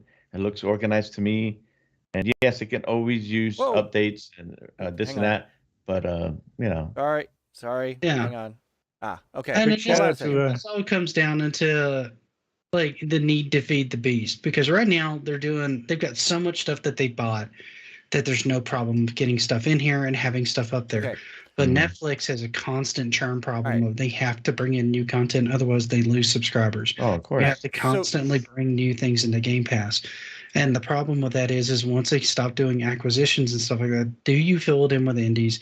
Do you fill it in with first parties? Because people aren't going to be happy if you just load indies in there all the time. You're going to have to bring in first parties, which means that you're going to have to find a way to constantly churn content into this all the time, which can lead into problems with developers either having to segment games, split games, water them down a little bit to get them out there with the intention of fleshing them up later, which is another problem that they're probably going to have to address at some point once this starts to hit more of a saturation. Right now, it's not a big deal because they bought so much stuff. They've got a huge back catalog they haven't even gotten on there yet. So they're not anywhere close to that yet.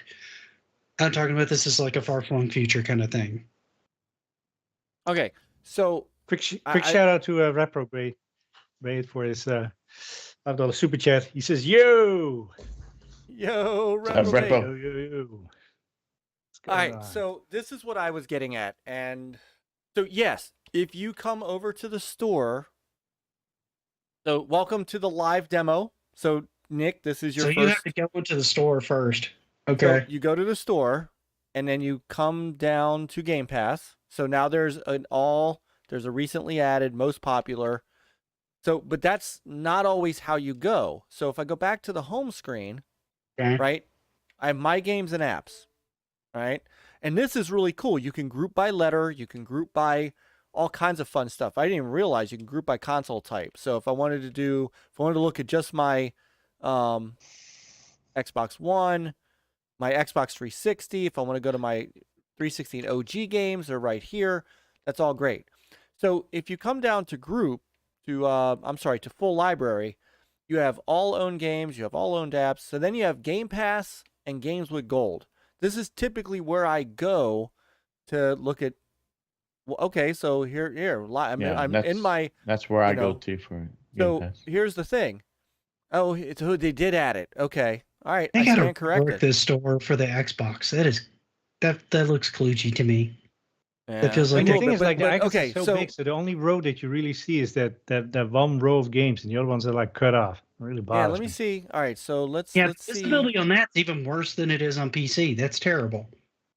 At least from what I'm seeing right now. I mean, Here we go. Let's see what the small tiles look like. And you might be right. They just might be all. You get 2 rows instead of 1. Yeah. All Ooh. right, so this I isn't- stand. This isn't maps to browse. I would only spend like 2 seconds of this, and I'd either see something or I wouldn't. Well, that's my problem. So I start looking. And I'm like, okay, but my eyes start just getting glazed over with Yeah. these games. And I'm like, I get that pantry feeling. I mean, there's tons here. Oh no, there's not- a gobsmacking amount of stuff there. It's and I've always said that about Game Pass has got a ton of stuff. That is No. not the issue. Yeah, but you Right. gotta understand that's all in alphabetical order. So if you know where But your I game can't- title falls in, you just scroll or just go do search. That's if you know what you're looking for. There's a lot of times I'll Right. just go in the store and just look just to see what's there. I don't necessarily have an objective of a particular title. Oh, wait a minute.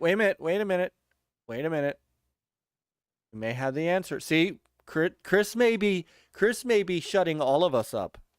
Yeah, I'm telling y'all are making. I think sometimes you just gotta I've never go looked in at- there and kind of tweak with it, kind of look and set it the way you want it, and to organize it, and what fits for you. That's Still what don't these tools are specifically for. like how that looks out. I kind of agree with Peter. Like if this was more of like, say, a list look, like Steam will have things in like just a list, and then it'll have the icon like next to it. But you can look at the titles like real quick and just see Yeah. I agree And with that. So that would be more efficient here, particularly as they're starting I to get this bulk. This don't- was great when they first had it and they didn't have as much stuff on there, but the more stuff they get in there, the harder this is going to get to navigate.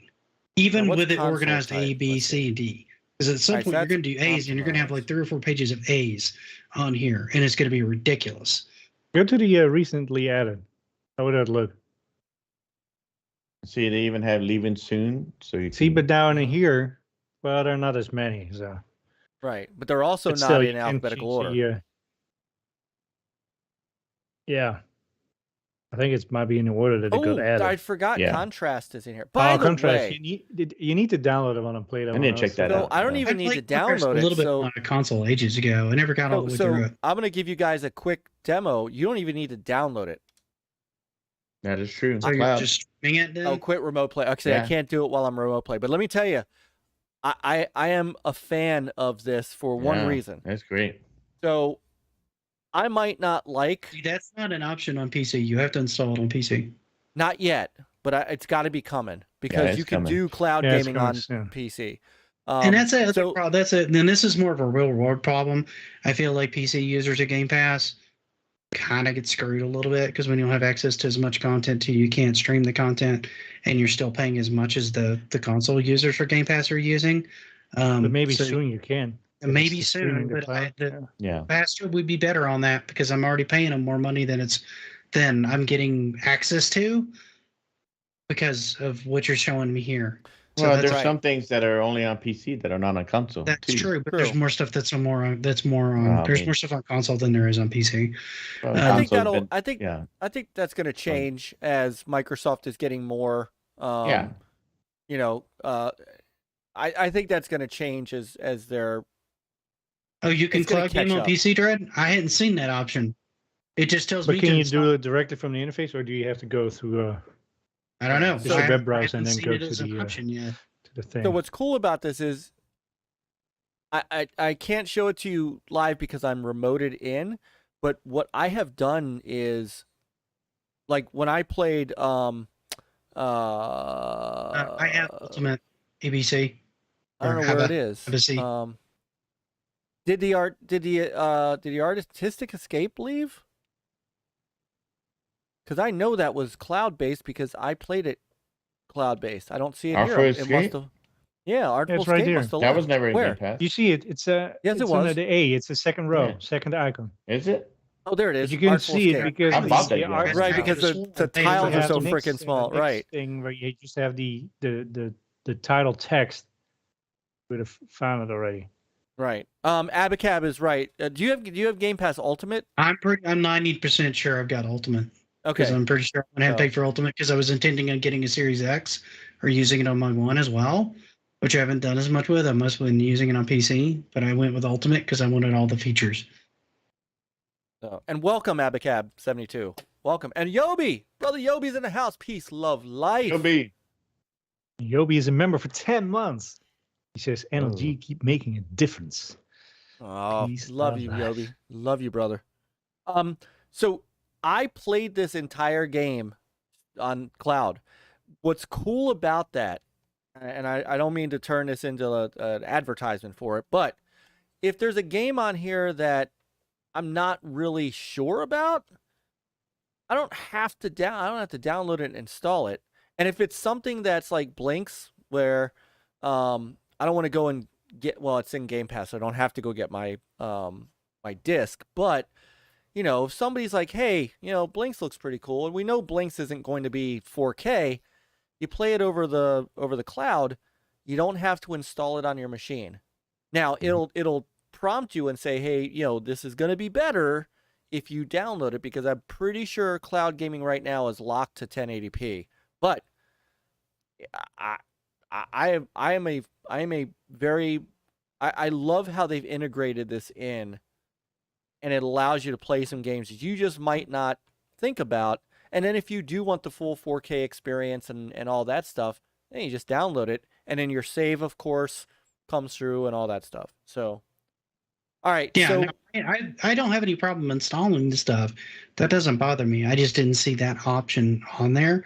But this organization could use a little work moving forward, at least in my opinion, to kind of help with visibility and being able to curate by developer and things like that, I think would be a good add for the service on it. Or having a developer highlight where you highlight an indie developer that's had several successful titles and things like that and putting those on the front page. Steam does stuff like that all the time. They're trying to turn up business for them. Having some of their titles come on Game Pass and highlighting those, I think, would be a good feature for it moving forward. These are all about doing visibility and trying to make the product better. Not bashing the product. I don't hate the product. I use the product. I like the product. Some people in the chat, particularly Dread, I feel like is a little hostile towards me right now. I don't hate Game Pass, dude. I don't. Like, I don't. Dread's not. I use it all the time. Yeah, they just disagree with you. Yeah. I don't fully agree with you either. I mean, I didn't expect you guys to. I know, but I'm just saying that I don't see a problem with the highlighted games and all that. I know, and I get your point, and I do understand the concern because it can get saturated. Because I do have that problem with Netflix where there's certain things that I like, and I have to go in there and like, wait a minute, I just watched this. Where's it at? I can't find it, and I got to go search. So yes, it's a problem there too.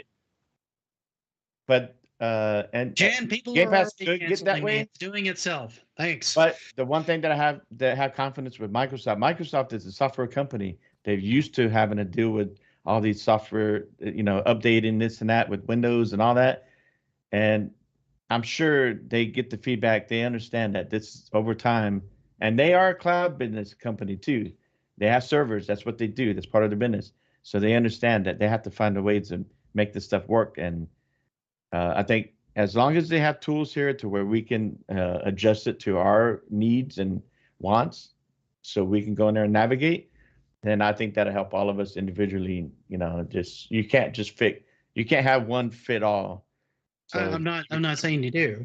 I'm saying more features is better than less features too. So you can tailor it more. It's just a problem that we're always going to have because games are always going to come in, new games. Yes. You got old games.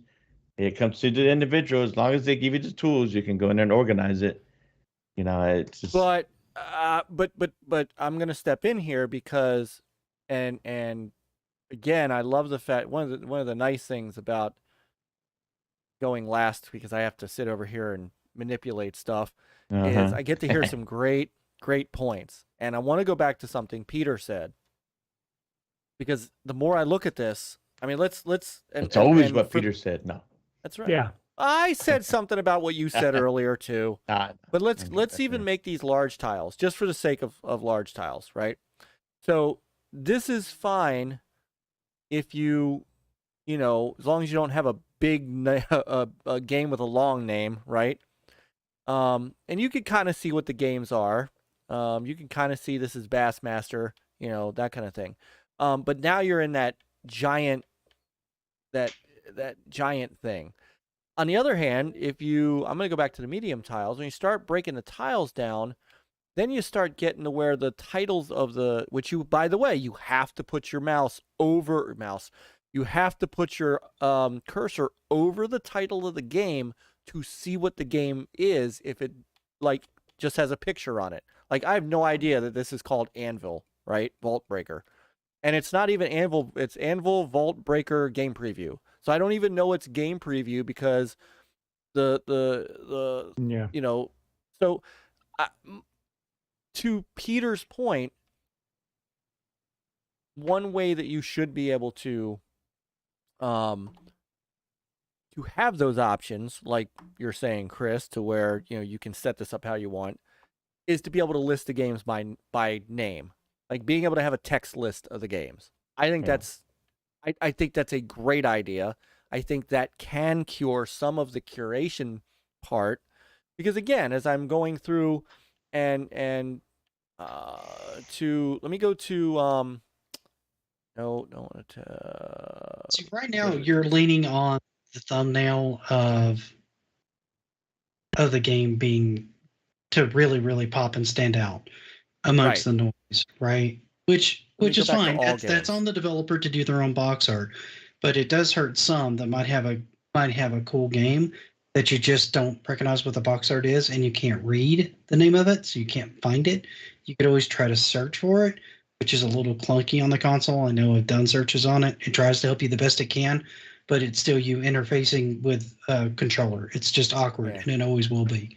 The other thing that would be nice is if you notice when I'm using the triggers to scroll up and down, it would be nice if I could use the bumpers to go from letter to letter. So right now, Yes. there's nothing I have goes from letter to letter. Or Even if even, it's like the right even stick. being able to like analog over to a section to where you'd have like A through Z, and then you can scroll down that way, right? Right. And then it will jump you to that section, something like that. Anything to increase accessibility for you to be able to scan this, because most people like their web pages are going to scan through a few things. They're going to scroll down 1 or 2 times. They're probably not going to see anything, and then they're going to back out, and they're going to miss out on some stuff that way. Anything you can do to make it easier for the player to find stuff, it will help the developers. It will help things going into Game Pass. You'll get more visibility on things, and it'll make it a nicer experience overall.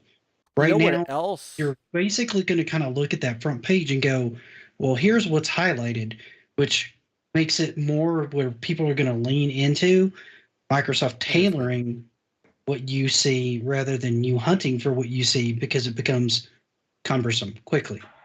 So the more you can alleviate that, the better it is for games. By the See way, what I'm I think it sucks that the medium's leaving after shortly after the coming out on PlayStation. But one other thing that could benefit from this, and maybe what we need to do is we need to send this podcast over to Phil. I'm sure Phil will love my opinions. He welcomes all that. I mean, yeah. How about group by developer or group by publisher, right? So yeah, you could group That's a good- all the yeah, that's a Activision good one to games add, together, yeah. right? And Dred's asking me if I haven't seen the front page on this thing. He said that earlier. And I mean, I'm looking at the front page here, and it's like Football Manager 2022. Your perks are here. Minecraft, Lunar New, gather your team for Rainbow Six. Grounded, free update. Football Manager 2022. I mean, that's kind of what I see on the front page. That's not telling me, like, it's not letting me search for Ubisoft. That's not letting me search by Activision or by Blizzard or by Devolver Digital or anything like that. That doesn't allow me to follow them, so that when they have something new that either comes up in Game Pass or gets launched on there, even in the store, that I can immediately see it. So, I mean, those are the kind of things that I would like to see added into here that Steam already has, that makes things a little bit easier. You see what I'm saying? Some of those niceties I feel like would translate here, and that legwork's already been done, and not having it. And I say the same thing about the Epic Store, because they're missing some of this crap too, and it annoys the crap out of me, because there's no reason not to have it. It should be there because it just makes things nicer, and it makes it easier to find certain people. Because like if I played, like, say, Rain on My Parade, for example, I have no idea what the hell else they did. I can search by them on Steam, find them, follow them as a developer, but I have no way of doing that here in Game Pass, where I initially found and played their original played that game. And it might be nice to find other titles by them, because then they might upsell me on other titles they had. Yeah, but that's still your preference. I mean, you have other tools. You can go to your phone and do the research right there, and then to go do the search in the Game Pass. Okay, there's your other game. Do it on my console. I mean, but you can't have all in one everything in there that you want. Now, that it could happen. You know, definitely we got to give them the feedback, right? They want to hear it, negative or positive. You know, they have to listen to all our feedback, and if that's something that over time they see that a lot of people are asking for these features, then they should add it, you know. But if they don't see that this is an issue with the majority, they're not going to sit there and just add, you know, everything. You know what I mean? I'm just throwing out ideas here, things that would make it easier and would help, I think, developers in the long run, particularly small developers, right? Because you'll see one game from them, but you might miss 3 other games that they have coming in and out of Game Pass with the amount of stuff that's flying in and out of there. If you could follow a developer, it would mean that you found more of their stuff, and maybe you buy it after the fact. Like I go to the Steam store and I look at it. I don't see anything right away that tells me I can go to like a when you developer. Pull up a game, you literally like follow the developer. I don't see that right away. I mean, I see where they show top sellers, new releases upcoming, kind of similar to how Game Pass. And then you go down, you go browse by genre, and then, you know, I don't know if you have to customize it your way or what. But I mean, I don't know. I mean, it's pretty clean looking, but I mean, definitely Game Pass will always need to improve the storefront and whatever. No doubt. Yeah. And the last thing I'm going to bring up on this, unless somebody's got something else that they want to say on this one, and then I'll probably bow out here in a little while because I got to spend some time with the wife. Oh, well, once we're done with this, we're all rolling out. So I want to say good evening to Brother Dinero and Chris. Dinero. Oh, shit. Masso. Yep. Welcome, brother. Yo. What's up, Brother Bass? All right, Nick. So far, you're still here. So this is good. I'm still here. I'm expecting to see like more people shed by morning. No. And here's another thing, and this is a more serious problem, and this has more to do with games that are like only digital or that you have to download. And this is a problem with the gaming industry as a whole, but bigger as we go into gaming as a service. People that have like slow internet or no internet are going to start missing out more and more on games, period, as things move forward, right? And it becomes a bigger problem as more and more things only show up on services like Game Pass and things like that. Now this will move into PlayStation when they bring out their service and any other service that does this, because I think even Netflix is talking about doing like video games on Netflix at this point. It becomes much, much harder for people with limited to almost no internet to be able to do gaming at all, much less be able to do anything like that. So they can't even do anything with Game Pass whatsoever. And as games only pop up on these services, it starts to completely exclude them from the medium permanently. And that's more of a holistic problem of the digital movement than just Game Pass. But it applies here too, because it is a digital service. Much broader than just Game Pass. I mean, that's what I mean. Look at it. PlayStation's thing about 11 live services. I mean, those games you cannot, Yeah, I bring it up in play this without internet. If you're sitting on your submarine, good luck. Yeah, that we boat have a has console sailed. for you. Yeah. Oh. And look how many even like single player games you need that require a constant internet connection. Yeah, Looking and at the Ubisoft games, because once the connection, when the servers go down there, you can't play your single player game anymore. Yeah. So, like I said, I didn't say it was exclusive to Game Pass. This is a problem with the medium as a whole. They did preface that. Yeah. No, I mean it's. But as this becomes more and more the beast that it is, and more of almost a necessity for gaming, because that's where I see Game Pass going, right? Game Pass is not going to be like a nicety that you spend $15 a month on. It's going to be one of those things where, like, if you play games, you're going to have Game Pass, right? They're just acquiring too many studios. There's too many games on there. It's going to become one of those things that is almost going to be a requirement, I feel like, moving forward for gaming, unless you're very old school, right? In that case, you're going to have carts, and then you have space limitations, and that's a total other issue, right? Yeah. I mean, if you're a collector, you like to collect stuff. But then, once again, it's like all those games, like, even when you get them on a disc, it's basically DRM nowadays. So you still have to download the game. So even your collection's sake. Well, and even Halo Infinite, the physical copy of that was just a code to be able to download it. It didn't have anything on the disc whatsoever. Which brings up the whole problem of game preservation moving forward. Exactly. But that's been a problem since 7th generation moving forward. The only one that you can preserve is your Nintendo Switch games if you get them on a cartridge. Right. Well, there is limited run games who is trying to now that. Also doing Xbox games. So. Yeah, that is a somewhat limited solution to that. Yeah. But it's not a great solution. It is a solution, but it's not a great one because it's not. Like the name says, it's limited. Yes, and it's a third party trying to do it, which means they have to get permission. And I didn't realize Xbox is now doing that, because one of the biggest issues that limited run games had was Microsoft did not want to put anything out on limited run unless limited run bought a certain amount of copies, and it was just way too much for them to deal with. So yeah, they are a publisher, but they're a publisher that has to get permission from other publishers and developers to put the games out. So That's correct. and that in and of itself is an issue over top of so. And see, part of this can be overcome. Well, not the physical nature of it, but the game preservation part can be covered and has been covered to at least to an extent by forward compatibility with Microsoft. But at some point, that becomes a huge technical debt and almost an anchor to your architecture as you continue to move forward. How do you manipulate those games and keep those games viable? You know, how many more systems does Crimson Skies be? I mean, more systems does say Crimson Sky is going to be viable on? There's no new version of that. There's just the one version of that.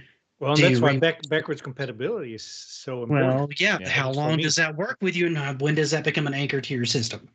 Yeah, but cloud gaming is coming into play have, where you don't have to rely on the system.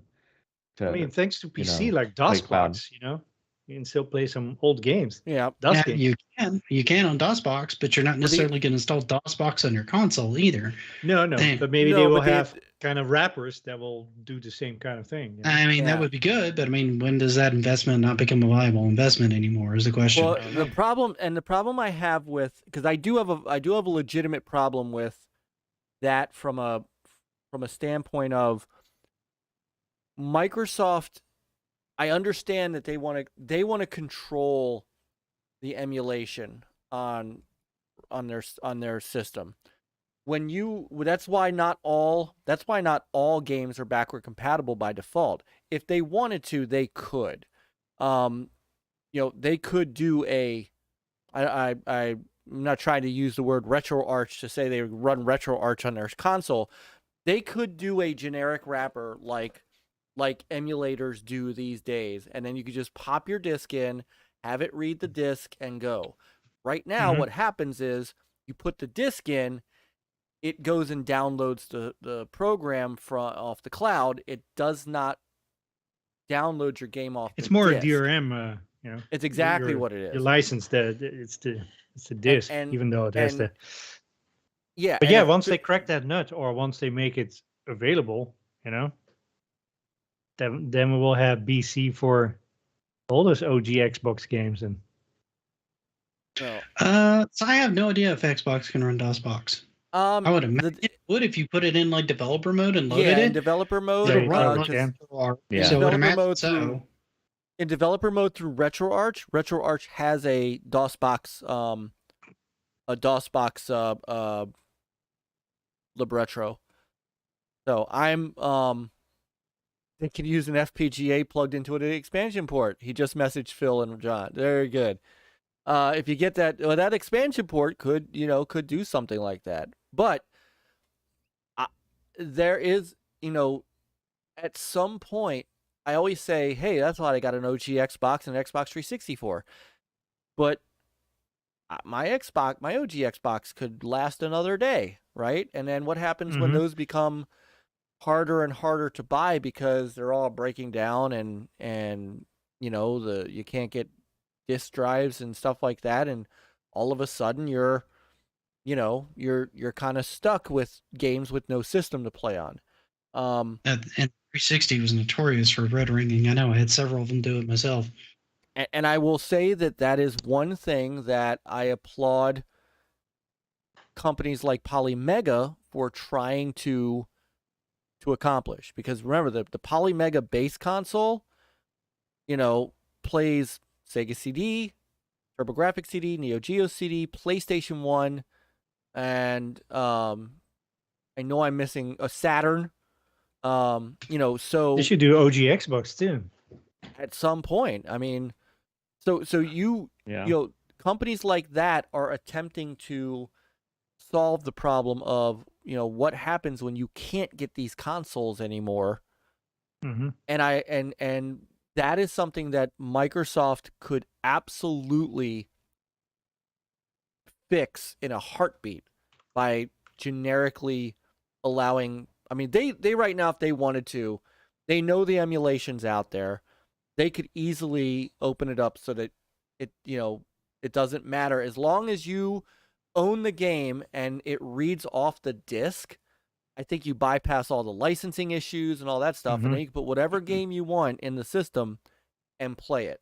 It's just a matter of why they don't do that, and I don't have a good answer for that, and I think that is the one mistake they make in backward compatibility. I Hey, mean, they Parent can add that in there if they want to, because Steam already does that with some of the older games, right? Like TIE Fighter, that has no business running on a modern PC, runs on a modern PC. They use a version of DOSBox to basically wrap it when you launch it, and it loads. Microsoft could do that same thing. The only reason I'm comparing it to Steam is because Steam's already worked through that problem, and they have and Microsoft has way more money than Steam, so they can easily solve this problem because it's already solved, and two, all they have to do is just implement it, right? And then, but they could do that with, like, say, have a wrapper for OG Xbox or a wrapper for 360 or whatever architecture that doesn't fit with their future architecture to be able to keep those things moving forward, and maybe make them available digitally for sale, where you download them and it runs them on the wrapper, because let's face it, all of Xbox's medium is going to basically deteriorate at some point due to disk rot, because they started as a CD-based system, right? So, I mean, there's already games for like Saturn and stuff like that are already suffering from disk rot, and Dreamcast games. So it's going to happen to Xbox games if it hasn't happened to some of them already. So another way of being able to access those moving forward would be great, particularly if you're trying to offer some of these services. Now, I know that's not an interest to everybody, but I mean, even games that are launching today, being able to play them in 10, 15, 20 years, people are going to be nostalgic for those at some point, and where did those go? Now, that's not just a Game Pass problem. That is a medium problem as a whole that I think Microsoft is in a good place to solve, at least for theirs. You see what I'm saying? Yeah, and we're also not asking for them to, like now with the BC games that they run to the higher frame rate. The program will be full, so we're getting the high res textures. We're not really asking for that, although that's nice. But I mean, if you can just put in your OG disk and it just runs as it was. Yeah. No, that's I'd be very happy that's a with good that. first step. Yeah. I'd I mean, be even very if you happy just with put that. borders on the side like they do with a lot of like arcade shooters and stuff like that, you don't change the resolution. You put like a little border thing around it so you can still see it in its original resolution, still takes up the full screen, and then you have your play space, right? Kind of like having a cabinet overlay or whatever. You know what I mean? I mean, if you look at the games that are backward compatibility and emulated, right? The Xbox 360 games, the Xbox 360 startup screen comes up. It's got a little mini blades thing. If you put in an OG Xbox game, you get the OG Xbox OS, so it can be done. It should be done. It should be done. This is something that if they're really serious about game preservation, and I say this as somebody who does really appreciate those games, but I'll give you a great example. And by the way, thank you, De Niro. Amazing, isn't it? But of course, the new walls also help make me smaller. I found out today, as I was saying earlier in the show, I found out today that Dead or Alive 2 Ultimate was backward compatible with the Series X. And when we get off this, before I go to bed, you're gonna play or around. maybe tomorrow, I'll fire it up and look at it.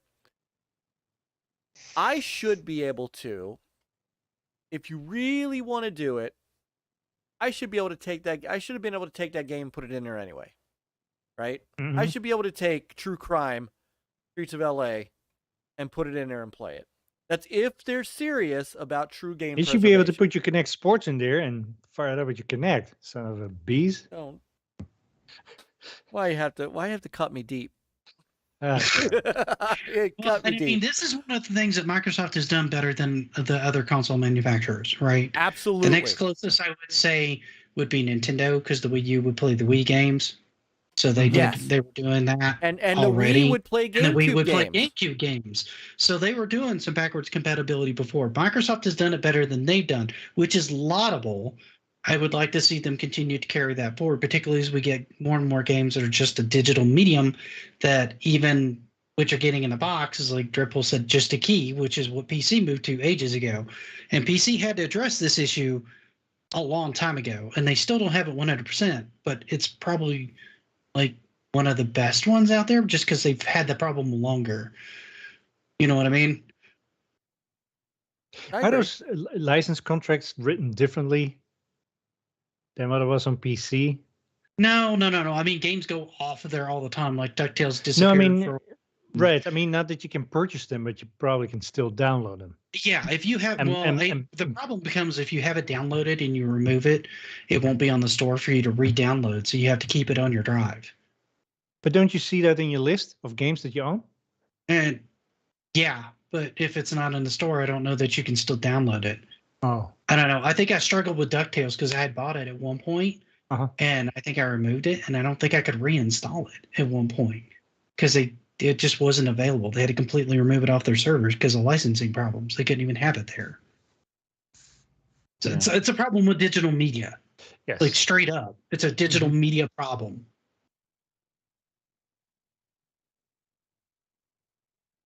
And it's a problem for Microsoft too, because they want, realistically, the way I see Microsoft moving is Microsoft is a software company first and a hardware company second.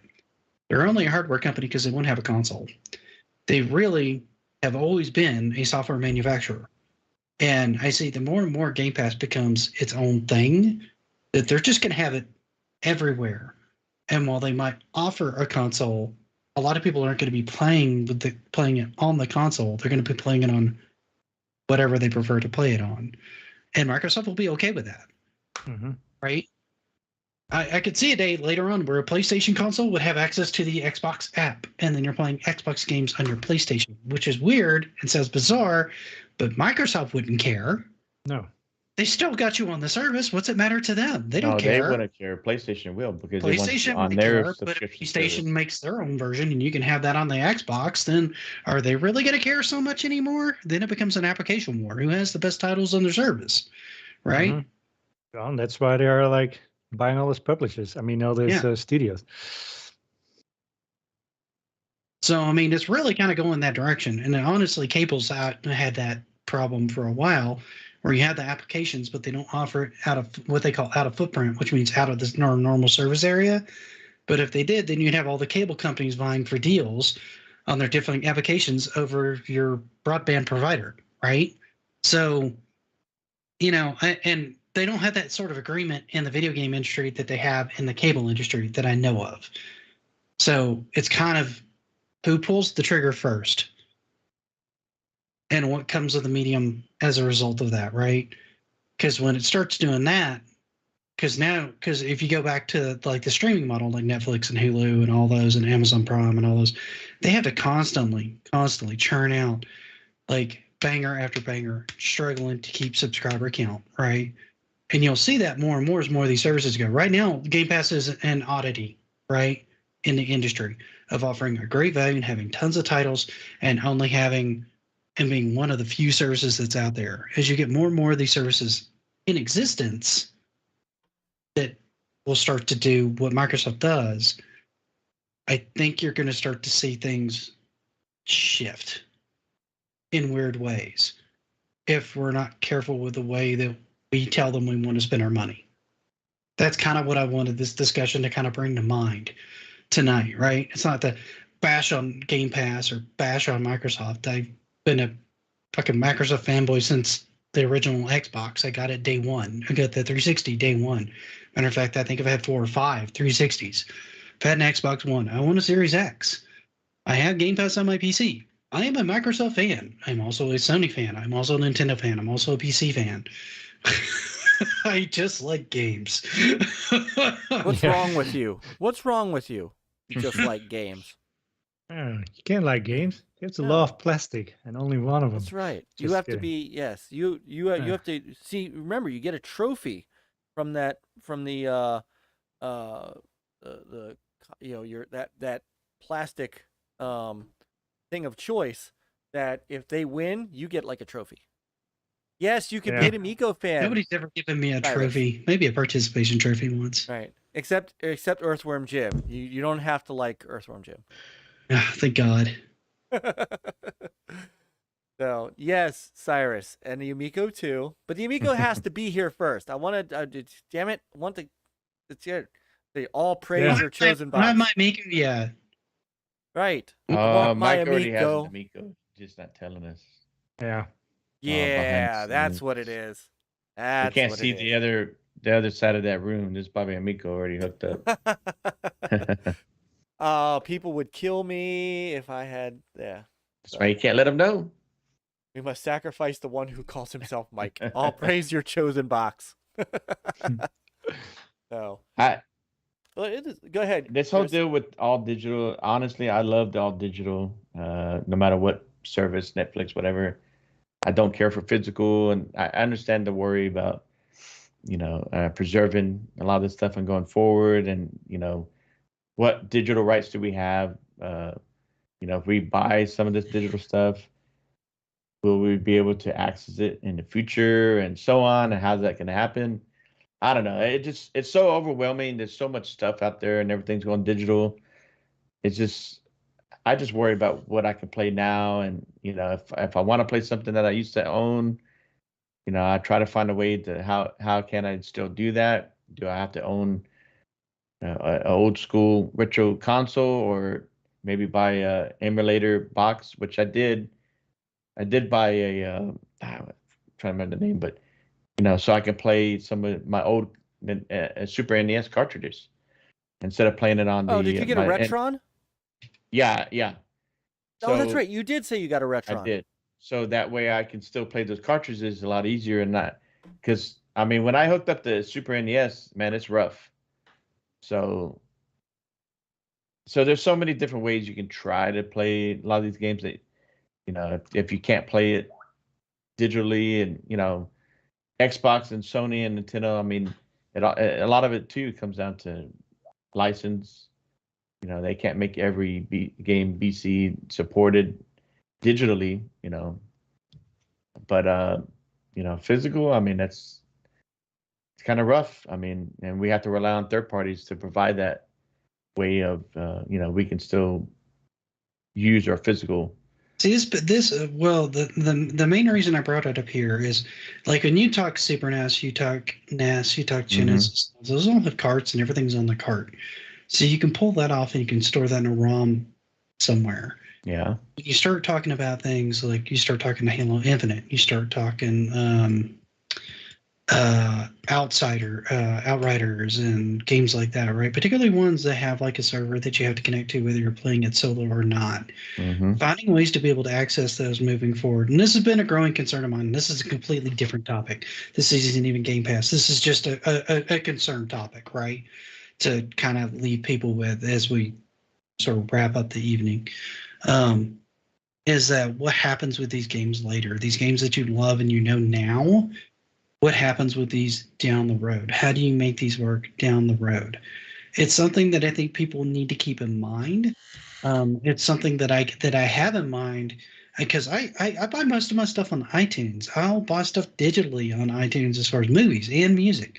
I stream a lot of things on Netflix. I use all these services myself. I'm not like this paragon of I don't use these things. I use these things all the time because they're convenient and they save me space.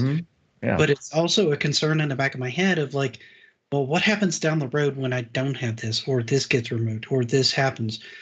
What do I do then? Because thinking about it now allows me to come up with better plans on it moving forward than if I turn around one day and it's not there. What are you going to do? Right. They can only... One EMP, and then we're toast. These companies are only going to... It's all about the latest, greatest. We are not the market anymore. Our kids are.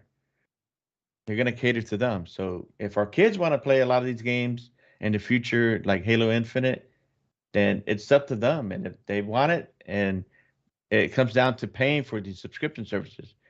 So if you want all this stuff, and the reason why you pay for the subscription service, because they provide it. But when the day comes when gamers, they don't care about some of that stuff, and we're already dead. By the time we worry about Halo Infinite is still available 20, 30 years down the road, I'll probably be dead, but who knows? So what does it matter? They That's only just care it. about It won't be us. It'll be like our kids. yeah, they only care Somebody about that. who The grew up playing current that are going to gen want that, right? and what they want. It's going to come down to what's trending. And but I mean, it comes down to Xbox, Apple, all those big ones.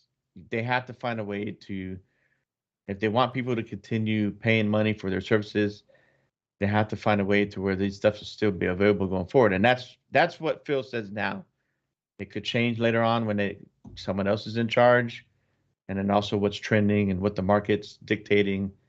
You know, we'll see. But I don't know. Well, I think it's up to me just being nostalgic of games as an art form. no, I get that. Yeah, Because Yeah. you look but at games as an art form and you want to preserve this. it like, is. It's a Yeah, new game like Gunk Yeah. or Halo Infinite, or whether it's something like Contra, right? Yeah. It doesn't matter to me. They're all just as important. They're all experiences that somebody took the time to craft, to make, to put together, and it deserves to be able to be preserved and be able to seen later on down the road and admired for what it is. Now, is Gunk going to be one of those games? I don't know. I'm enjoying it for what it is. Do I think it's like the most amazing thing ever? Probably not in my top 10 favorite games ever, but I'm having a really good time with it. And I'm I gotta glad I start picked that it up to game. play it. But to me, I the gotta whole start point again. is now. And to me, now, I am enjoying gaming now. I can't sit there and worry about 10, 20 years down the road. I just, day by day, year by year, as long as I continue enjoying gaming, then I can't worry about that. It's more like a consumable, like a piece of bread, Well, you ate that loaf and it's gone. Yeah, I don't like looking at games as just a consumable any more than I like looking at like just books as a consumable. Because certain forms of things like books, paintings, anything like that can transcend the time period that they're in and speak to people down the road. And having the chance to be able to do that and not just being tossed away, that's not society will find a way that's to not preserve. okay. Society will find a way to preserve a lot of that, like books. A lot of people don't read books physically, but we have bookstores that still sell the older ones. You got libraries. Society will find a way. I mean, digital books might be sooner or later the only thing, because they're burning books left and bookstores, right. Well, and yeah, well, and bookstores are going out. I mean, well, they are. You don't have Yeah. readings and that kind of stuff anymore.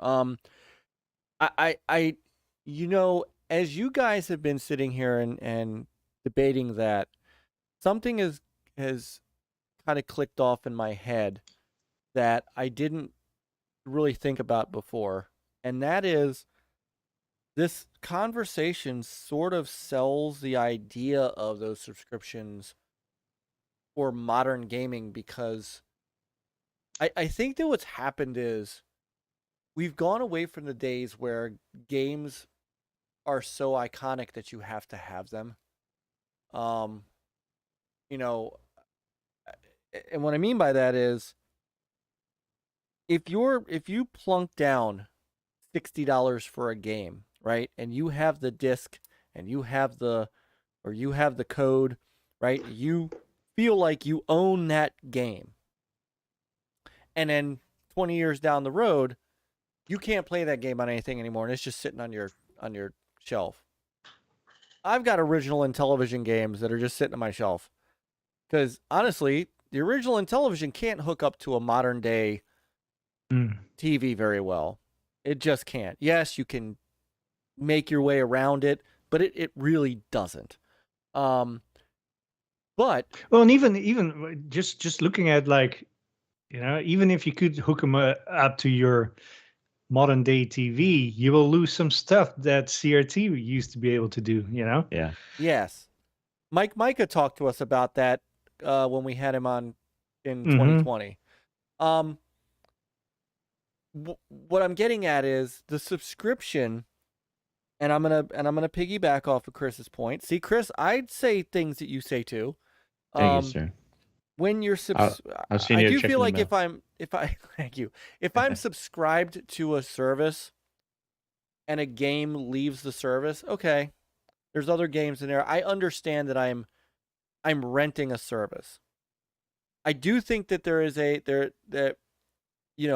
could there be an issue with game collection in this modern era? Yes.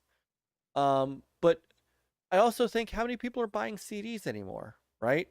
How many Mhm. people are buying movies? Like believe it or not, Blu-ray, which was supposed to be the big thing, and then 4K Blu-ray, that really is tanked as people are buying these on, they're watching movies on Amazon Prime, they're watching movies on Netflix, they're watching movies on services, and those services could easily go away tomorrow. Like for whatever reason, Netflix could close up shop tomorrow, and you're pretty much screwed if you want to finish watching season 4 of Cobra Kai, right? I'm just using that because I know Peter's working on it. What Yeah. episode are you on, by the way? Season 4, episode 2. Oh, you're going Wow, slow. so you Okay.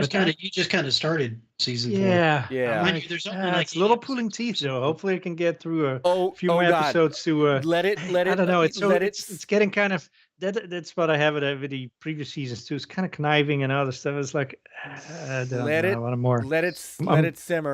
Let it simmer. I When watched you- The Witcher though. Witcher Can't was wait for good. season. Witcher season 1 frustrated me a little bit. I didn't like the way they did all the exposition at the end and then wasted 40 minutes, didn't tell me anything, and then tried to cram it all into like 10 minutes. I'm told that's fixed in season 2. Then it's a lot. Yeah, Yeah, 2 is really they good. fleshed it out. Yeah. I can't wait for season 3. You better hurry up. So, but I guess my point is that I think that today's gaming, it's unfortunately different. You know, we don't have physical copies of everything. We don't have, we don't have those kind of things that that we had back in the, I'd say up to the OG Xbox and PS3 era, where really you were still playing games on disc, right? I'm sorry, Xbox 360 and PS3, where you were still playing games on disc. Once we got to this era where every game had to be downloaded, is where I think we've hit this crossover, right? Games today, oh, you're Geeks and Gamers, D-Day Cobra. Oh, wow, I've actually watched some of your stuff. You got a great channel, dude. Wow, thank you for channel. I don't know. Yeah, why. no. I watched some of the. I am. I legitimately. I am. We are honored to have you in our chat, good sir. Yeah. Let me drop that link in here.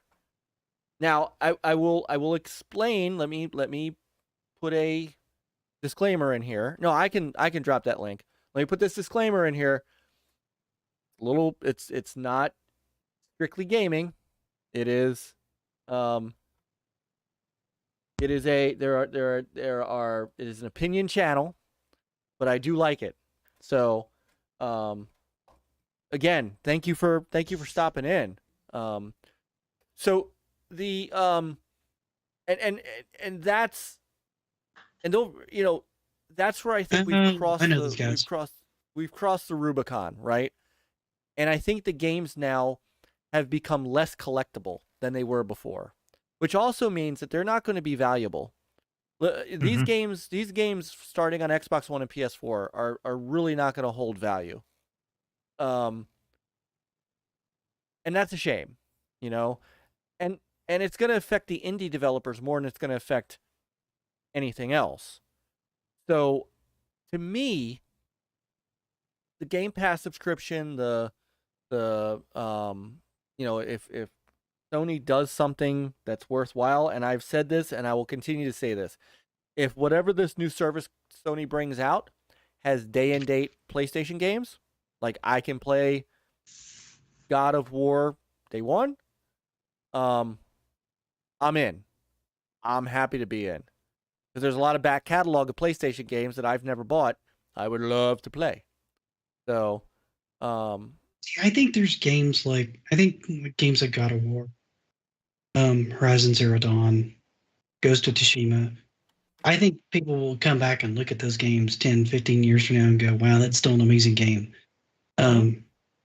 Sekiro, Bloodborne, the Dark Souls games have been remastered multiple times because people love those games. They love the atmosphere of those games. They love the way they're balanced. They love the way they're built.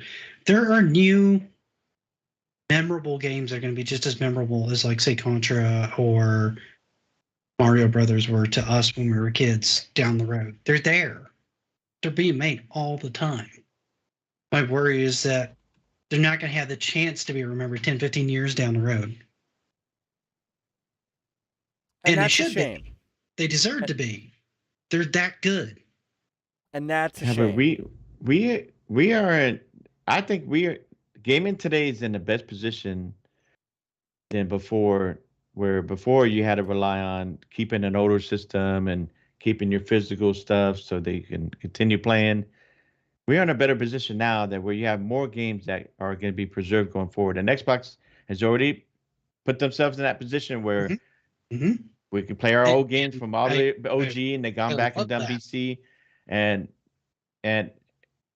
to me, I'm confident to what I'm seeing now, and what they're selling us gamers is that we are preserving games going forward. You can carry what you owned before, or if you didn't own it, now you can buy it digitally. Some retro games. I just think we're in a better position going forward, where games will be preserved a lot, especially digitally, where you don't have to worry about them disc being broken down, scratch, whatever, system doesn't work anymore. But I mean, that's just the way I see it, and yeah, I don't know. No, and there's, I mean, I'm all digital too. Let's, let me make that very, very clear, and then we'll kind of wrap up because wow, it's 12:45. Yeah, but for I did get yours PlayStation, real I have quick. Is every game the on value, disc. right? I Like mean, I a don't lot have of any retro digital games, like Myke, some of your Sega games and so on. Now that everything's digital, there really isn't that value where you own something and then later on down the road you want to sell it and make some money off of it. That digitally, that's kind of gone away. Unless they do something to where these games, this whole deal about NFT, where you own the game digitally, and if you want to sell it, and depending on how popular the game is, maybe there'd be a value there. But I don't know. I don't see that. Well, But right, and that's the Rubicon that I'm talking about. I don't Yeah. think anything that unfortunately, Death's Door, I'm just using that as an example because I just downloaded it because I want to play it. Death's Door isn't gonna have any value to it from a resale standpoint because you can't resell it. Number one, number two, there's no, the only preservation you're gonna get is as long as Microsoft and Sony keep it on their store. yeah. Like take a look at Cyberpunk. Is Cyberpunk I don't know how much money they lost by being pulled off the store, the Sony store, and did it I'm ever sure get that back hurt on? a ton, dude. Yeah. And honestly, I kind of felt they had that one coming personally because No, they totally do. I know they got a ton of pressure to push that out, and I know the stockholders were giving them a ton of pressure, but that game was obviously not ready for launch. All right. It's definitely okay. So it's back on the store, on the PlayStation Store. Yeah. And I agree with you wholeheartedly. It was not ready for launch. It was definitely, and there's a notice on it. Users continue to experience performance issues with this game. Purchase for use on PS4 systems is not recommended. Good God. But that's more marketing spiel. It's like, get a PS5 and give us more money. Come on. Right. Yeah. No, but Yeah, what I mean there's is a gimmick. that Honestly, I blame that more on Project Red than I do Sony. I think Sony was nice enough in this case to put. Not that Sony's always the good guy. They're not. God, they're not. Ugh. not always.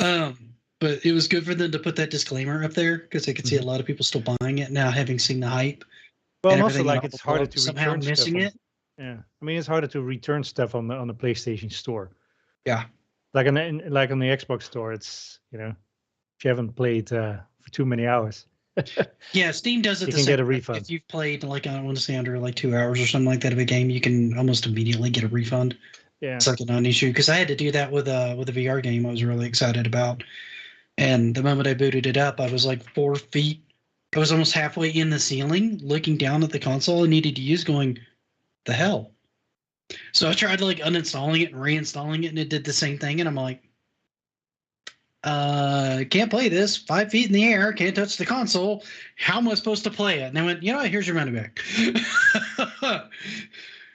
Hey, I have one Yeah. more point about Sure. Game Pass, and let's make it real short. But I think this is an important one for me, because what I've read on the internet is that people will say like Game Pass devalues games. So basically, what they mean is like people say like, "Oh, I wait till it's on Game Pass, so I'm not going to buy this game." How do you guys feel about it? I don't know. I don't really do a lot of shopping on the store. I mostly play what's on Game Pass. Yeah. If it's not on Game Pass, I don't play it a lot. And my big nervousness. But did Game Pass change your habit? As far as how I approach the Xbox store, yeah, I still buy plenty of stuff on Steam. That's where I do most of my purchasing is on Steam, at least on PC. Now I'm not talking consoles here. And so Xbox is kind of an addition of stuff that I can play that I don't have to pay for because I have the subscription when it comes to PC. If I want to own it, I generally tend to keep things on my Steam platform as a preference. But that has more to do with me being an old school PC gamer and having had Steam for as long as I have. Keeping most of my stuff on Steam is a preference if I want to own it digitally, if that makes sense. It's also why I would be leery about buying DLC on stuff on Xbox, particularly if I got it on Game Pass. Do I really want to spend the money on the DLC? Because then when it's off of Game Pass, then I have all this DLC that I paid for that I can't use. Then I've got to go on the game. And do I really want to do that? Or do I just want to wait for Steam to give me a deal on all of it and buy it there? You know what I mean? Yeah. Yeah. And I'm What in about that you, Myke? boat. I'm in that boat. You know I've said it a lot. Oh, I'll just wait for it to come on Game Pass. The only thing that I will say is that Game Pass, having the games that it does in it, allows me to hey, one more quarter? Yeah, we've gone way over our allotted time. We're almost at 4 hours. The going has allows me to do things like buy games on other consoles, right? So the fact that I've got enough games on Game Pass to hold me means that I can afford Horizon Forbidden West, right? I can afford Gran Turismo 7 because I'm not spending, 30, 40, 50, 60 bucks a pop to play a game. I didn't have to spend $60 to play Halo, right? I didn't have to spend $60 to play Forza Horizon 5. And that means that I have 60 bucks to spend on another platform, on another game. Or on the same platform and buy a game that's not in Game Pass. But then again, I hold off because then every once in a while, a game that I really want eventually makes it to Game Pass. Well, and I've had it by me in the reverse too, because I bought Mass Effect Legendary Edition. It went on sale for like $30 on Steam, and I bought it. And the next day, it popped up on Game Pass as part of the EA Originals, and I'm like, really? God damn it! Right, Steam library though. And that's one of the reasons that I hold off on buying Xbox games. I don't regret owning it. I didn't return it. I could have. I didn't return it. I just kept it. Right. What about you, Chris? I don't agree with that. I think I don't think Game Pass is devalue games. If anything, I think it has highlighted a lot of games, and that engagement numbers gone up on a lot of games that probably would not have seen that if they were not in Game Pass. Like Outriders is an example that it did have its struggle issues with it, but being in Game Pass, it had high engagement, and I think that helped it, stay relevant for a longer period if it wasn't. See, that's not a good example to use for me because that came out on the console and I had to buy it on Steam. Kind of pissed about that. Yeah, it happened to. But no, I mean, should have been live on there the same day it was on console. And then I'm like with Myke too. Well, one, I play more games because games are on Game Pass. Games that I probably would not have bought because I feel like, well, I'm not sure if I want to spend $30, $40 for this game. Not too sure. And so in the past, before Game Pass, I would wait for a game sale to buy certain games. But with Game Pass, I can go in there and play it. I like it. I stay engaged. And I end up trying more games. And then I also end up other games that are not in Game Pass. I'll buy it if I really want it.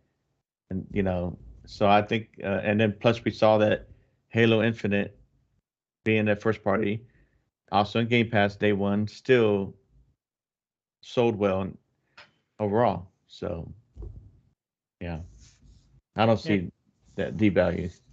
In fact, I think it's even more value for a lot of games. Yeah, I think I'm kind of the same way. Like I played more games, different games that I would have never bought. Mm-hmm. But also my buying habit has changed. Before even Game Pass and during Game Pass, it's like even now when I used to buy what you said, buy games when they would like be on sale and I would have bought those. But my buying habit has changed because now even when games are like dirt cheap, it's like, am I really going to play this game? Even though it's cheap, I wouldn't mind having it, but am I really going to play it? And for most of those games, the answer is no. So I basically, stop buying because even though like, hey, this game is $5 or $10 or whatever, once you start adding them up, like even during this last winter sales, like I start adding them up and it's like, dang, that's like, I don't know, $200. And then it's like, when you look at it, it's like, am I going to play this? Maybe once, but that's it. And basically I ended up with buying only one game. But also have now, like, I still keep buying like games that I really want. Like Valhalla came out, I was day one. Yeah. Oh yeah. Watch Dogs, it's like day one. So the games that I truly, really want, it's day one. So. Yeah, there are some games, let's say like Control, right? I think they, obviously they weren't in Game Pass right away. And they did struggle, right, with sales overall. But to me, people want to sit there and say, oh, we'll see, because people waited for it to be in Game Pass. Look at struggle. And I disagree with that somewhat because it's responsibility to devs and them to make a game that's good and it's engaging. And if they decide not to put it in any subscription service, they need to make sure that it resonates with gamers and people to where they're willing to put the money out and buy it because they see that it's a good game. So it's responsibility of developers to make sure you make a good game first. Yeah. And not sit there and not, if you're not going to rely on Game Pass or another subscription service, then make sure your game is good first. And then over time, of course, every game is going to draw down. Sales are going to draw down. That, to me, that's where Game Pass comes in play to help. Okay, now let's highlight this game again, and then engagement picks up, and then people can end up buying if there's microtransactions, whatever. So, and it'll help the developer where they recoup more money, and then they can put that into other games. Yeah. So, there's plus and minuses, depending on the game. But overall, all I know is I think my wife has already gone to bed. Yeah. So I should probably leave soon. I'm sure my wife and my daughter too. No, I. So look, this has Which been happens all the time, anyways. This has been an awesome night, guys. Yeah. And great and discussion. yeah, We haven't booted you yet. Right, yeah. you were all worried, Nick. You were all worried. You shouldn't worry, dude. That's not how we run things around here. No, that's not what we do. Yeah, So- my wife came in to say goodnight. Oh, tell her I said hello too. No, and I mean, we are, debate is always good. Debate is always healthy. If we all sat here and just all agreed on everything every moment of every day, it would be pretty boring. So The only thing we agree about is we play games. Yeah, Yes. right. I love playing games. And No, that I like access to more games. I like having more games out there. I like having more game consoles out there. The more chances to play a new idea or a new thought and experience it is a great thing. agreed. And that is the one thing that I think we can all agree that Game Pass gives us. We extended the show for you, Parent Plug. Yeah. That's right. We always feel bad because because then all of a sudden you can't, you're coming on when we leave. So this last hour of the show is for you. So, but Nick, I'm glad that you're able to come on and hang out and have these discussions. You do. It's awesome especially when you're prepared and and we're not just like I said, you're not just going, oh, fuck all of you. You close the I still have flashbacks. From our 200th show. So yeah. No, but Nick, you bring great, whether we agree or not, you bring great perspective that we can sit there and discuss and be like, I didn't think of it that way, and no, it's no, I love it. So I'm glad you came on. I mean, that was the main thing, was just to start bringing that to mind and to have the discussion about it. It's never to bash anything, because I honestly like the platform, but I have concerns, right? Or the medium as a result of the platform and using it responsibly. Like the same way with Spotify, the same way with iTunes, and the same way with Netflix and all these other things, right? They give me, like, Netflix gives me access. I've been going back and watching Knight Rider again, right? Oh yeah. I haven't watched it since like the 80s. I've been having going back and watch it. I'll go back and watch the original Star Trek a lot of times too. I know. I just started Deep Space Nine too. So. Yeah, God, that would be I finished Deep Space Nine for the second time, and God, season 6 and 7 shouldn't exist. That's the beauty of where we're at nowadays with digital, is that a lot of this stuff is instant, and you're like, hey, I remember this movie back in the day, and let me go look. Is it on Amazon, Hulu, Netflix, whatever? You got to pick your poison, and sometimes it's disappointing that it's not on any of them. Huh? That's been my struggle with True Lies. I can't find a DVD copy for anything under than $40, and you can't buy it digitally anywhere, and it's not on Blu-ray. It's not on Amazon? No. Look up True Lies. James Cameron has not remastered it. The DVD's not being manufactured anymore. It's not on any digital medium. He says he's going to work on it when he finishes Avatar 2, which means somebody else will probably remaster it, or that movie will be completely lost. You're going to have to set your DVR that when it does come on and record it. We'll be dead before Avatar 2 comes out. Yeah. So... All right, so man, too many people to thank tonight in the chat, but just the ones, the ones that are still here. Perrin Pluck, Brother Pluck, Triple Lindy, thanks for hanging, man. It's a great discussion, guys. I'm really glad that you came to check out our show. One more quarter, thanks for coming in. I know you came in a little late as well, but great to see you, Brother Lance Jennings, Brother Cyrus. Good to see you, Cyrus. He was off work today because of the ice. So and he's in Texas too. He's worth I hope I'm off work tomorrow. So. Hey, welcome, Big Mad Mo. You caught us at the end. Back from the dead is still here. We're staying up late. Oh man, Yobi, we don't have time for it's 12:57, brother. Okay. My goal for the year is to keep playing games. There you go. I'm down with that. Goal. Play more games. Hey, you know what? My goal for this year, start doing pull-ups. That's my new. That's actually a legit goal for me this year, is to start doing full pull-ups.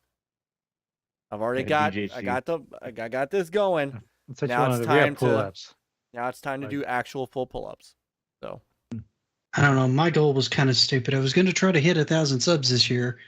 I don't think it's going to happen because I'm shutting them daily, so I don't see that happening. That ain't stupid. That ain't stupid at all. Oh, it ain't happening. Nick. Never knows, let me get it right.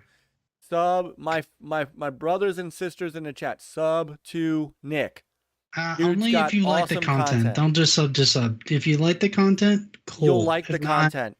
Look, if you like the discussion tonight, you'll like the content that Nick puts out. This is Nick. Yeah. I mean, you are this. This is the same.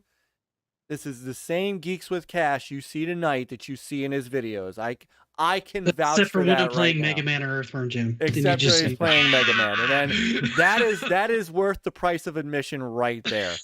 So, Brother Big Mad Mo says was here just lurking. Well, we appreciate that. Thank you for sticking in and working. DJC, Lost 3 subs since the Flamingo video today. Jan, brother Jan, no, we're not doing a 24-hour telethon, not tonight. Yeah. But Hey, I was gonna say, thank you. if you unsub to Nick earlier, you could resub now. There you go. There you go. He's not that bad. We're leaving here on a positive note. See, I tried to have I came into this going, I know I'm going to play Devil's Advocate, and I know this might get a little rough because this is going to have some of what I feel are truth bombs that people don't want to look at moving forward on this thing. But I feel like that's better discussion to have now than when it's a problem later. That way you can have the discussion and find fun ways of making sure it doesn't happen, and then I'm just wrong, and I'm cool with that. You I didn't like come being in. wrong. You didn't. No, because you didn't come in. You didn't come in. Saying everybody who disagrees with you is a piece of trash. So you won. No, I never do that. I've No, never you don't. done that's what I'm saying. Is you? That's all not huffing and you. puffing. So Yeah. right. I mean, all I could huffy do and that if puffy, you guys really want. I mean, No, we really I don't. think it's productive, but No. No, Geeks with Cash is no longer part of the Gamers United Guild. No, we can't do this. No. So Jan, thank you, brother Brian. Right, brother Panda sub, we love you, man. Dinero, thank you, brother Dinero, brother Pace, brother Abacab. I'm going up as far as I can scroll. Of course, I did say brother Cyrus, brother Boba Fett from the other side of the world, literally, has been here hanging out. DJC, brother DJC Game Studios, and please don't forget to sub to him, brother Yobi. I'm looking forward to Yobi bringing back the question of the week. That's what we need. So, brother Yobi, who is also part of Retro Renegade, so he is also Gamers United Guild, and of course, Sister Lupa, who probably fell asleep on us. I wouldn't, Her wouldn't fall be upset. asleep. I know, right? Brother Reprobate, who rolled in with the super chat tonight. I did say Triple Lindy, welcome. You are now officially our gaming family too, so I'm gonna call you Brother Triple. Brother Jago, if you're still listening, don't forget, brother, we got you. Yeah. Sister you, Lupa, brother Back, who was here earlier. God, Doggy Dog was here earlier. Niall was here earlier. Brothers Project Jeff, who left because he didn't want to have his feelings hurt about Game Pass. Don't worry, it's all good. Hold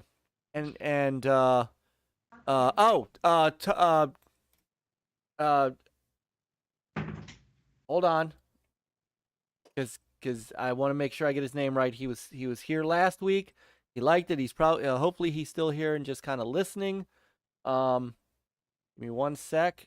Oh, I can't yet because the chat is not playback. Toten. Damn it. The hell's his name? Yes. I can't pronounce him. I think I tried to do an ad at him because I couldn't spell his name. Right. Toto Dope. Nice guy. Toto Dope. So thank you. Yes, you missed all the Pac-Man talk, Chuck. So, and if I missed you, I'm so sorry. It's not on purpose. You guys all, you humbled us today, and of course, a surprise visit from Geeks and Gamers.